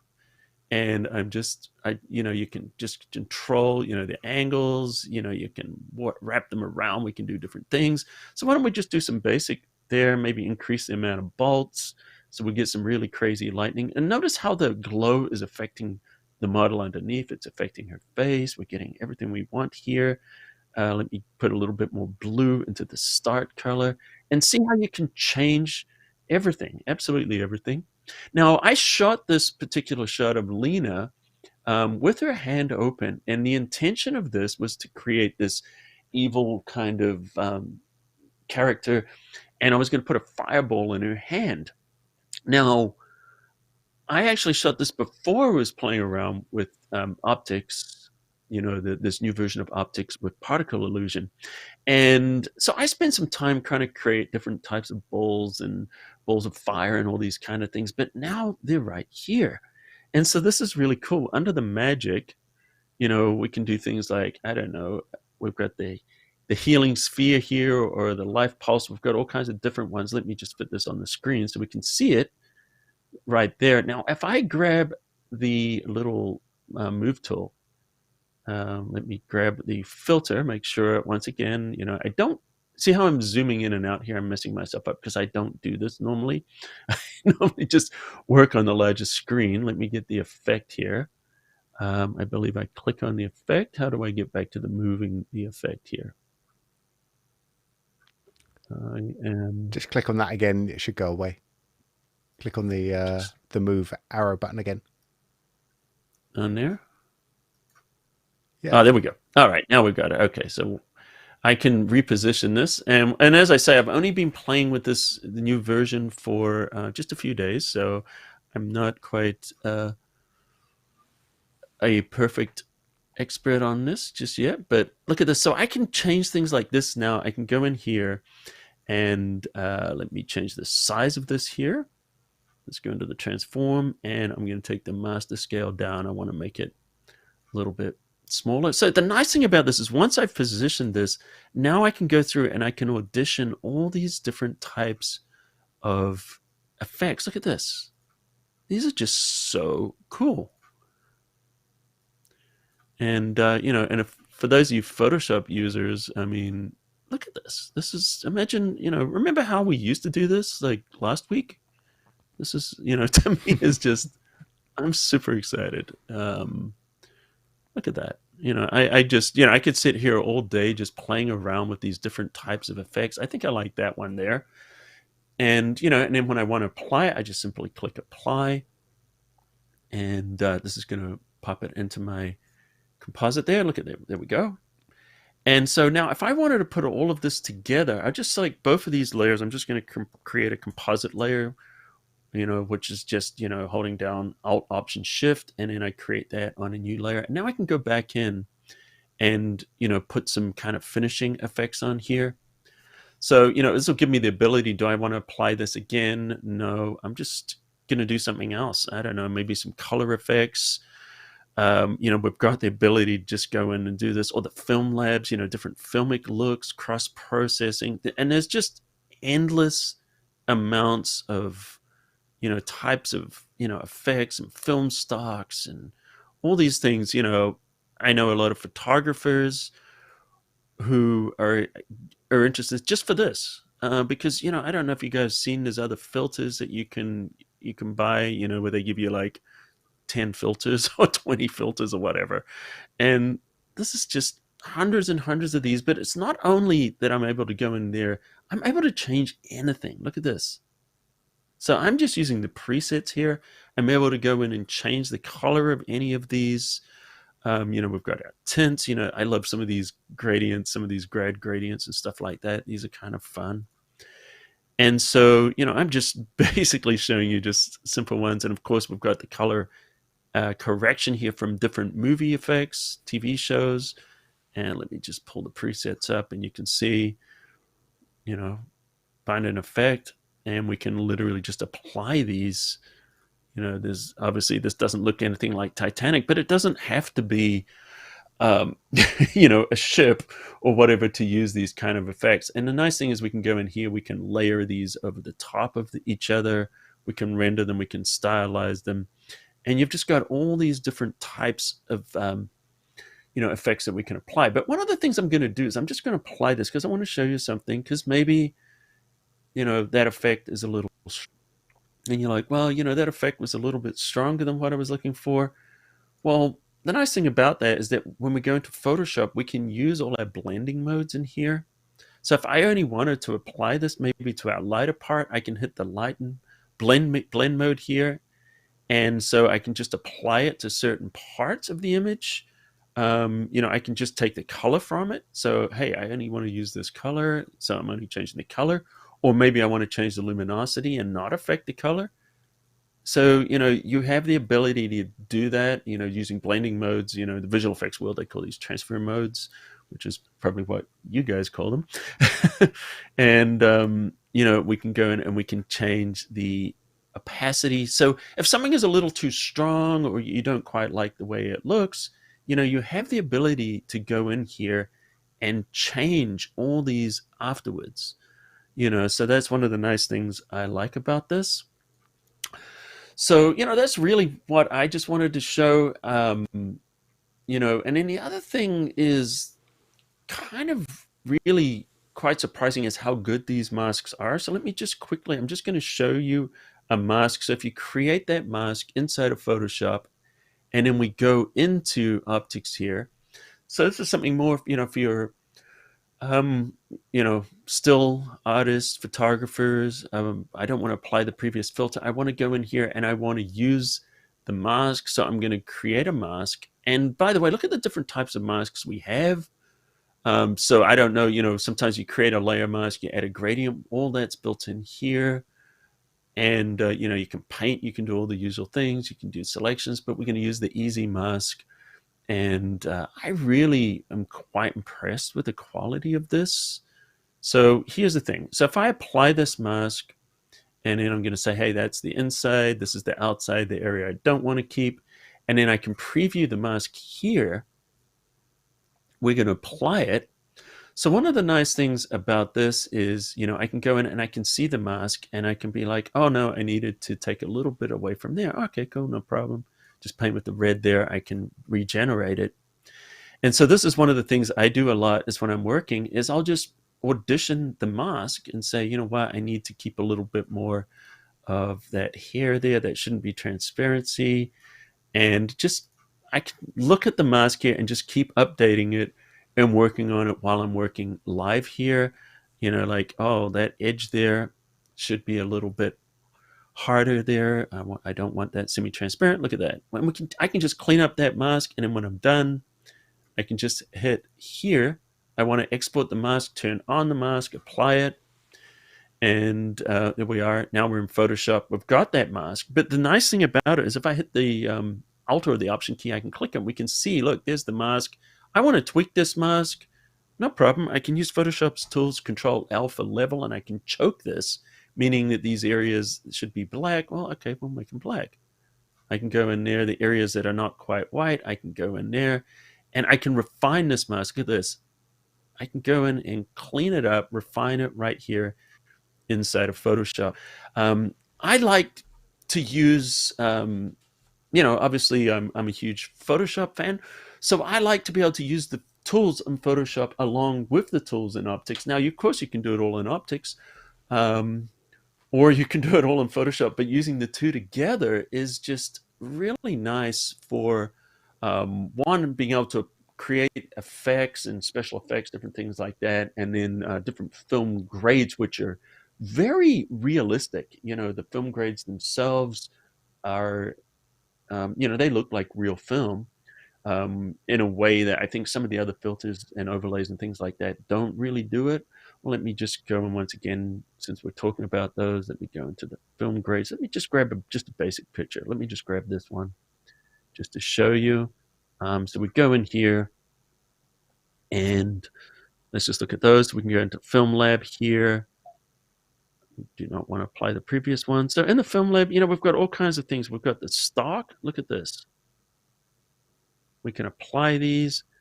And once again, the other thing is I can adjust the opacity right here too inside Optics. So if I'm like, hey, that's a little much, I might need to, just pull it back. Look at this. See, I can just dial it in.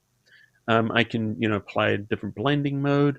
So you have the ability to do that too right here, which is just beautiful. I love that. Let me just go back to the normal blend mode. And of course, once I've done that, I can audition different images or different looks right here. Look at just endless. We got the one from Blade Runner there. And then, the film damage is another kind of cool one. This is something I actually used the video version of this from, I believe from, is it Sapphire Continuum? I actually used that for one of my clients, David Lee Roth. I created the commercials for his show. So shot all the lows, and then I edited the video. And the video, if you guys ever saw it on Live Nation or anything like that, I was using these effects, and they were just so easy to just add, like this, and just having the ability. It's like, oh, hey, this is cool, but maybe, some of these, the hair is a little much. Okay, no problem. You can go in here and you can dial those down. Look at that. So you've got the ability to play around with the different parts of it and just control it. So it's like, I like that, but I didn't like the hairs. I just want the scratches. Maybe we're going for American Horror Story kind of thing. Okay, so we'll do that and then throw a, cross-process look on top of it just very quickly. And you can just change the mood, the feel of this. Just, I'm just really loving this. I can just sit here and I can just play around all day if I wanted, just. And that's what a lot of it is, really. We're back to that play. We're back to that play word again, aren't we? This is something that's sort of come up quite a lot. Is that it's actually just so much fun to just go through and have a play and see what things are doing. I liked what you were doing with the color just there, because that's one of my favorite things that I like to do with in Photoshop, was to smack on like this really heavy color effect, blend it down to like 10%, and then stick a blend mode on there, like a soft light or something, or even just like color, just so I'm just tweaking the colors up. And we've being able to do that just in Optics is actually really nice as well, because that's sort of sort of making it easy to do one of my favorite tricks with like 600 presets already ready to go. It's a bit of a time saver. Absolutely. And this is something that I would do a lot too in Photoshop, is apply the the black and white and then just roll it back and just let a little bit of color come through. So here, being able to use the film stocks with the looks together is just, it's super nice. You can just keep adding layers and adding to it. But the nice thing about it too is if I like this and I'm like, what, that's awesome, this is how I wanted to do this picture, and then I've got another picture here. Let me just hide the mask. and hey, I want to apply this same effect, I can just go in here, and of course I can create my own presets as well. But if I go in here, it says, do I want to load the previous ones? Yeah. And then boom, I've got the exact same effect there, and I can just apply. That's kind of interesting because it's kind of a pinup kind of look. It's kind of vintage, kind of fun look there. So I probably should have got rid of the mask if I want to apply it to the whole thing, but I don't mind that because that I could create a background in there now too. There's all kinds of stuff we could do. Yeah, but yeah, that's pretty much that's what I cool. wanted to show you guys today. That's really cool. Like thanks so much, Colin. Like the response from chat has been absolutely wonderful. Like there's obviously there's a few people who have followed you over from your own channel, and they're very happy to see you over here as well. So thank you for joining us. Good to see you guys there. I've got a couple of quick questions just for you. Then I'd like to sort of open it up to the whole group, if that's all right. Like one of the things is where do you see optics fitting in your workflow? Because as you say, you're sitting in Photoshop for the entire day. Where in your creative process would you see optics fitting in? I see it really and how I use it is more like a finishing effect. So what I do is I build the foundation first, and then there's two different places that I'll be using optics, or I have, and then some of the new ones like the the particle illusion, which is brand new for me. So sometimes, for example, when I showed the picture of Lena was the model and she had her hand out like that, I already knew what I was going to do with that. And then I knew I wanted to create some kind of a fire effect. And at the time when I took the photograph, I didn't know how I was going to do it. I was going to maybe create the effect in Photoshop or find some photos and manipulate them or overlays or things like that. So to add those kind of effects, those special effects, is like one area I'm going to do it. Or I do use it for that. It's really good for that. And then the other area is, I do like these kind of, the looks, at the very, very end, one of the last things I'm going to do is a color grade. And, so I definitely see a lot of potential, with the different color grading and stuff like that. But not even that, is just adding a little bit more, like maybe, like for the cyberpunk kind of scene, the sci-fi stuff, is what makes those kind of images look really cool. They almost look like a magic show with no magic when you just show the layers until you do all the overlays. And then, you're adding the sparks flying through the air and the light glows and the streaks and the lightning bursts. And once you start to pile on those different layers, they can really just add so much visual interest and make the image really, it makes, so when I'm creating the image, I have a vision in my mind sometimes. And then what it's doing is it's helping me add those final little steps that just, brings it to life, breathes the life into the image. Yeah. And it's like, yeah, that's what I was going for, Yeah, it's funny how it, because I think Ryan said it earlier as well. It's like the glue that sort of brings stuff together. And it always amazes me is that it can sometimes be the smallest thing that kind of helps to stitch things together, whether it's just a little color grade or a little bit of glow or a bit of film grain, something just brings everything together. I see everyone back in here. So hello, everyone back in. Hello, that was awesome, Colin. I think that was really, really, really good. I'd like to have a chat with all of you in just a second, if that's all right. What I'd like to do before that is give away some stuff, and then come back and sort of finish this off, because at my soul, I'm a very generous person. So let's do that. Let's do that. All right.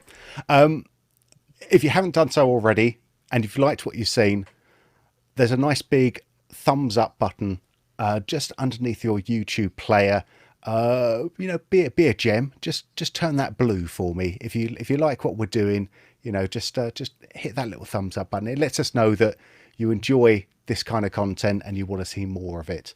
I'm not going to badge you anymore, except if you want to go to borisfxlive.com to enter our competition, you can do that as well. We are giving away tons of free stuff. Go to borisfxlive.com, scroll down to the bottom of the page, enter your name and email address, and you can be in the prize giving to win optics or Boris FX Suite, or Colin's actually very generously given away one of his products as well, Photoshop 2022 for digital photographers, Photoshop Secrets. So we've got, we've still got tons of stuff to give away. There's not a lot of time to enter your name in there. So if you're going to do it now.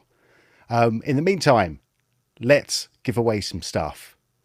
More drum rolls, more names, more people rolling that big tombola in the background. The next winner is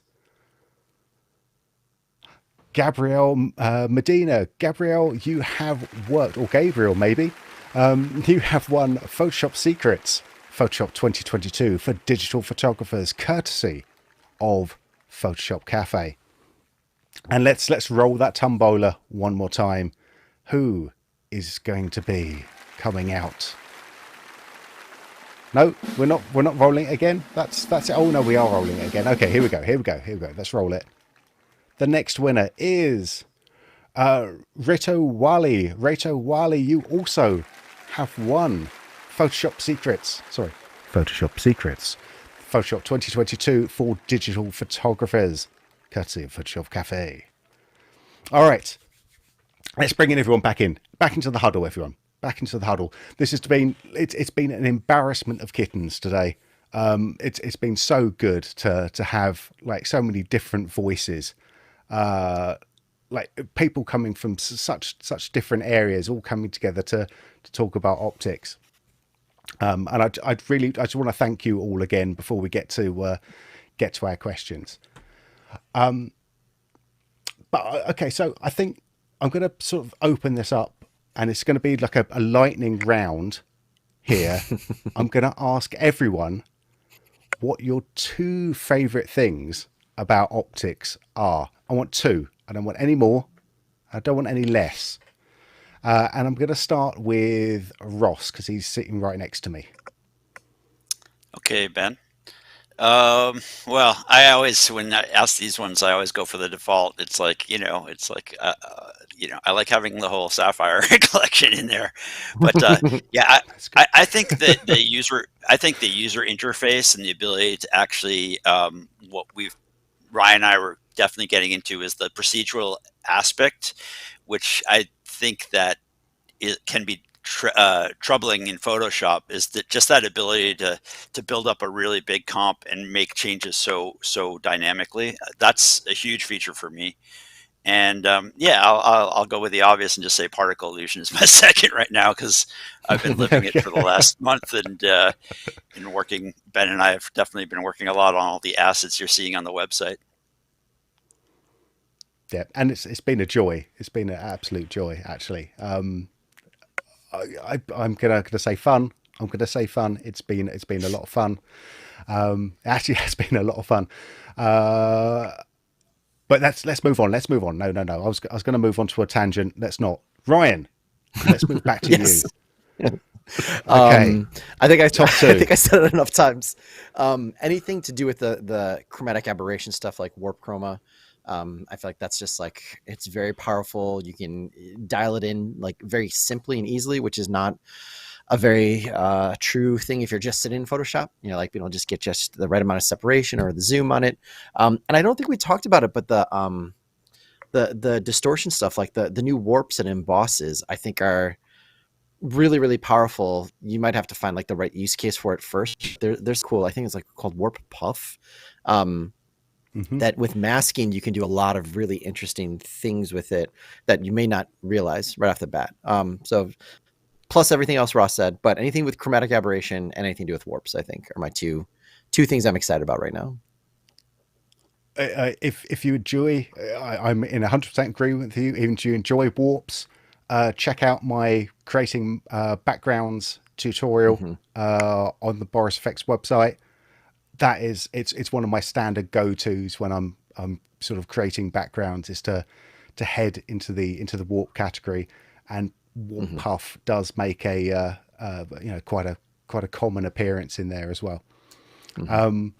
That's great. That's great. We're gonna move on. Colin, you have two. Choose wisely. Only two. Well, I'm gonna have to say, the light effects. I just love. I just love light effects. I'm just a sucker for those anyway. Whenever I see them, they draw me in. Always have. And so the flares and different light effects are just magical for me. Especially since couldn't really use the one lens flare in Photoshop, and then even though I've only been playing with them for a couple of years, I'm just absolutely blown away particle illusion. Like I can just see myself, many shows I need to be binging on Netflix. I've got so many more important things to be doing, but I'll be probably just playing with that into the wee hours. Excellent. I'm going to add one little layer of complication there as well, which is something you didn't talk about, but I think is something very, very handy. Particle illusion is also 3D. So any of those little HUD elements or smoke or anything, there's a 3D camera built in to particle illusion as well. So you can actually just be moving around any of those elements and get a completely different look, different angle, just with a single click. So just explore that a little bit more as well if you want to have even more fun with it. Again, like particle illusion, if you are coming to this fresh and everything sort of seems a little bit kind of big and crazy and a little bit scary, there's a 24-part particle illusion tutorial series. If you just want the basics, just watch the first 2 videos. If you want to get deep down into it, you can watch the other ones, but it's definitely worth your time if you want to head down there. And if you learn it once, you can use it in optics, you can use it in particle illusion standalone, you can use it in continuum as well. It's the same particle illusion. So definitely worth your time on that one. Hey Ben. Yes. Hey, I'd like to just take 1 second to answer a question that I've seen come up a lot in the chat today. First of all, from me, I just thank everyone for hanging in there with us. It's been a long session, but tons of great content. Just for the people that own a license of optics, I know this question has come up a lot about upgrading. And basically, if you've bought optics within the last year, your license will work with the new version. All you have to do, you do have to install it from the website, and the software is not going to prompt you to auto install. So just please go to the Boris FX website, go to your downloads, and download Optics 2022. You don't even have to remove 2021, the older version. You can just install it right on top, and your license will work.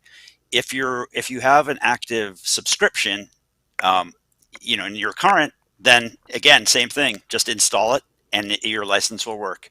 Now, for the customers who bought optics, and yeah, Brian's showing some of the download area on the website. Thank you for that. And the customers who bought optics that's over a year old, you bought the perpetual version, there is an upgrade fee. It's very minimal fee. So after you download, you launch, you'll see that your license is not working. Then you can basically just do an upgrade. So thanks for that, Ben. I just want to make sure that hopefully I'll answer a lot of the questions that people have had in the chat. Thanks, Ross. Actually, yeah, that's one that is on my list a couple of times. So thank you very much for short circuiting. Yeah. Well, the good news is everyone wants to upgrade. So. That's great. I mean, and that's absolutely testimony to what people have seen today. So to you three who have been showing us optics. Well, it's really It's the software itself. I mean, how could you not upgrade if you've been using optics and I mean, see it all is. these improvements? It's such a major upgrade. It's huge. It really is huge. And optics was fun to play with before, but now there's even more toys, lots of toys. So It goes to 11. it does. It goes to 11 and a half now. We're taking it even further. This is nonsense. This has to stop. I want to actually just go round the I want to go round the horn just one more time, and just for any sort of plugs that you've got. I want to say thank you again. So Ryan, what would you like to plug here? You've got as much time as you want. 30 seconds. 30 seconds. We have a really good podcast at School of Motion. If you're interested in conversations like this, I know I'm going to be subscribing to the Boris one. But if you're interested in this kind of discussion in terms of like different experiences using the same tools, and you want to see what other options are there for like using optics, I think if you go to the blog, we have a lot of really good podcasts with a lot of different people. And then I think if you go to School of Motion as well and sign up for an account, a free account, you'll get added to the Motion Mondays email, where anything we're putting out, you'll get probably 7 to 8 really good links per week. And I will be doing a pretty in-depth optics tutorial about creating style frames, diving into specifically the tools I use all the time, how I build stuff up, kind of similar to this, but with some new content. So that'll be coming soon. Excellent stuff. Yeah, I heartily recommend people go over to schoolofmotion.com. You've got some freebie courses there as well. So there's it's definitely worth checking out. So thank you, Ryan. Thank you very much for being here. Thank you. Thank you, Colin. What would you like to plug? Yeah, well, I guess the home base for everything I do is photoshopcafe.com. Has been for 21 years now. I've been doing this. So every week I do a new tutorial, and I do a written instruction plus a video, and I try to keep them short, like around about three minutes or so, so that these videos are not wasting people's time. I just get straight into it. I don't, spend a lot of time talking about other things. And then also on Photoshop Cafe, if you go to photoshopcafe.com/vault, I have a bunch of freebies that I'm giving away. There's some ebooks. I've got action packs. I've got cloud packs. There's where's photos of clouds of different things, presets, profiles, LUTs, brushes, all kinds of things. Yeah, that's it right there. So all of that's for free. Just throw in your email address, and then it will be emailed to you automatically.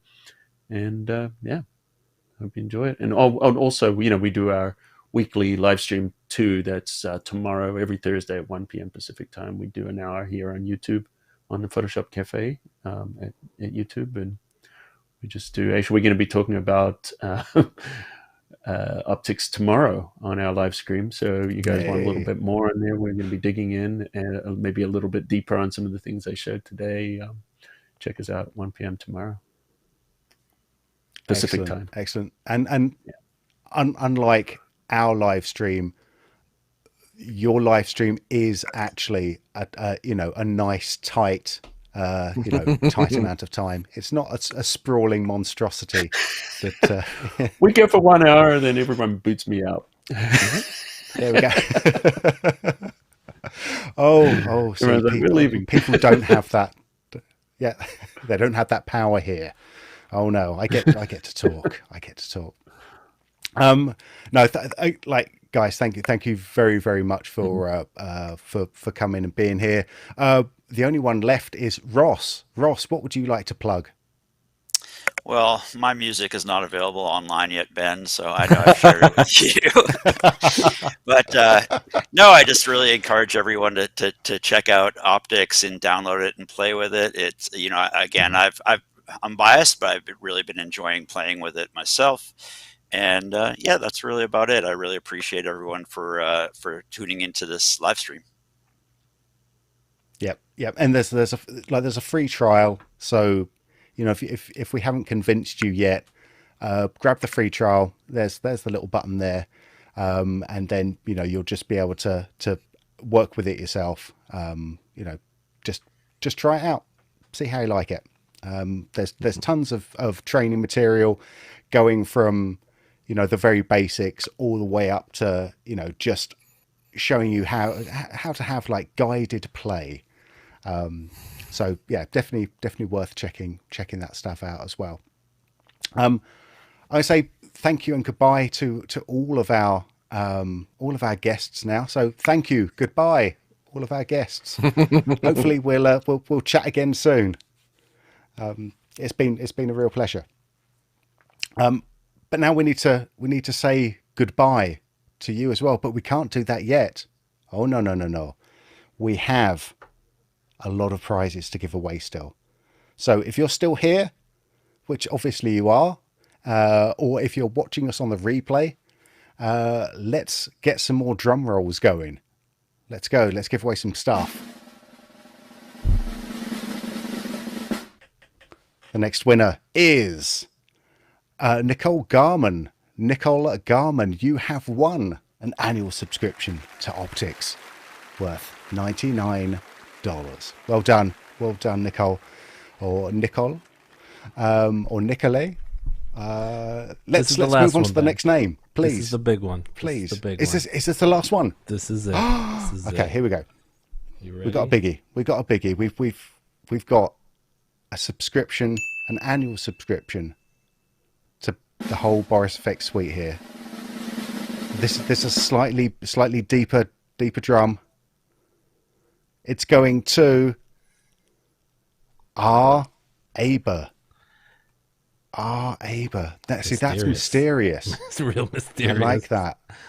I like that. Well, R, congratulations. You have won the Boris FX suite, which is everything that we make, including optics, including Sapphire, including Continuum. Mocha Pro, yeah, that's in there. How about a bit of silhouette? Well, you've got that as well. Well done, R. It's good to have mysterious people joining us on the live stream as well. So thank you very much. If you haven't won, in some ways we're all winners just by watching this. But if you haven't won today, you can actually join in on the next competition, on our next live stream. If you want to know when that is, well, you can head on over to borisfxlive.com, or you can hit the subscribe button on YouTube and we will let you know that way. So I just want to say thank you very much again to all of our guests: Ross Shain from Boris FX, Ryan Summers from School of Motion, and Colin Smith from Photoshop Cafe. Thank you very much to them. Thank you very much for everyone for hanging out here.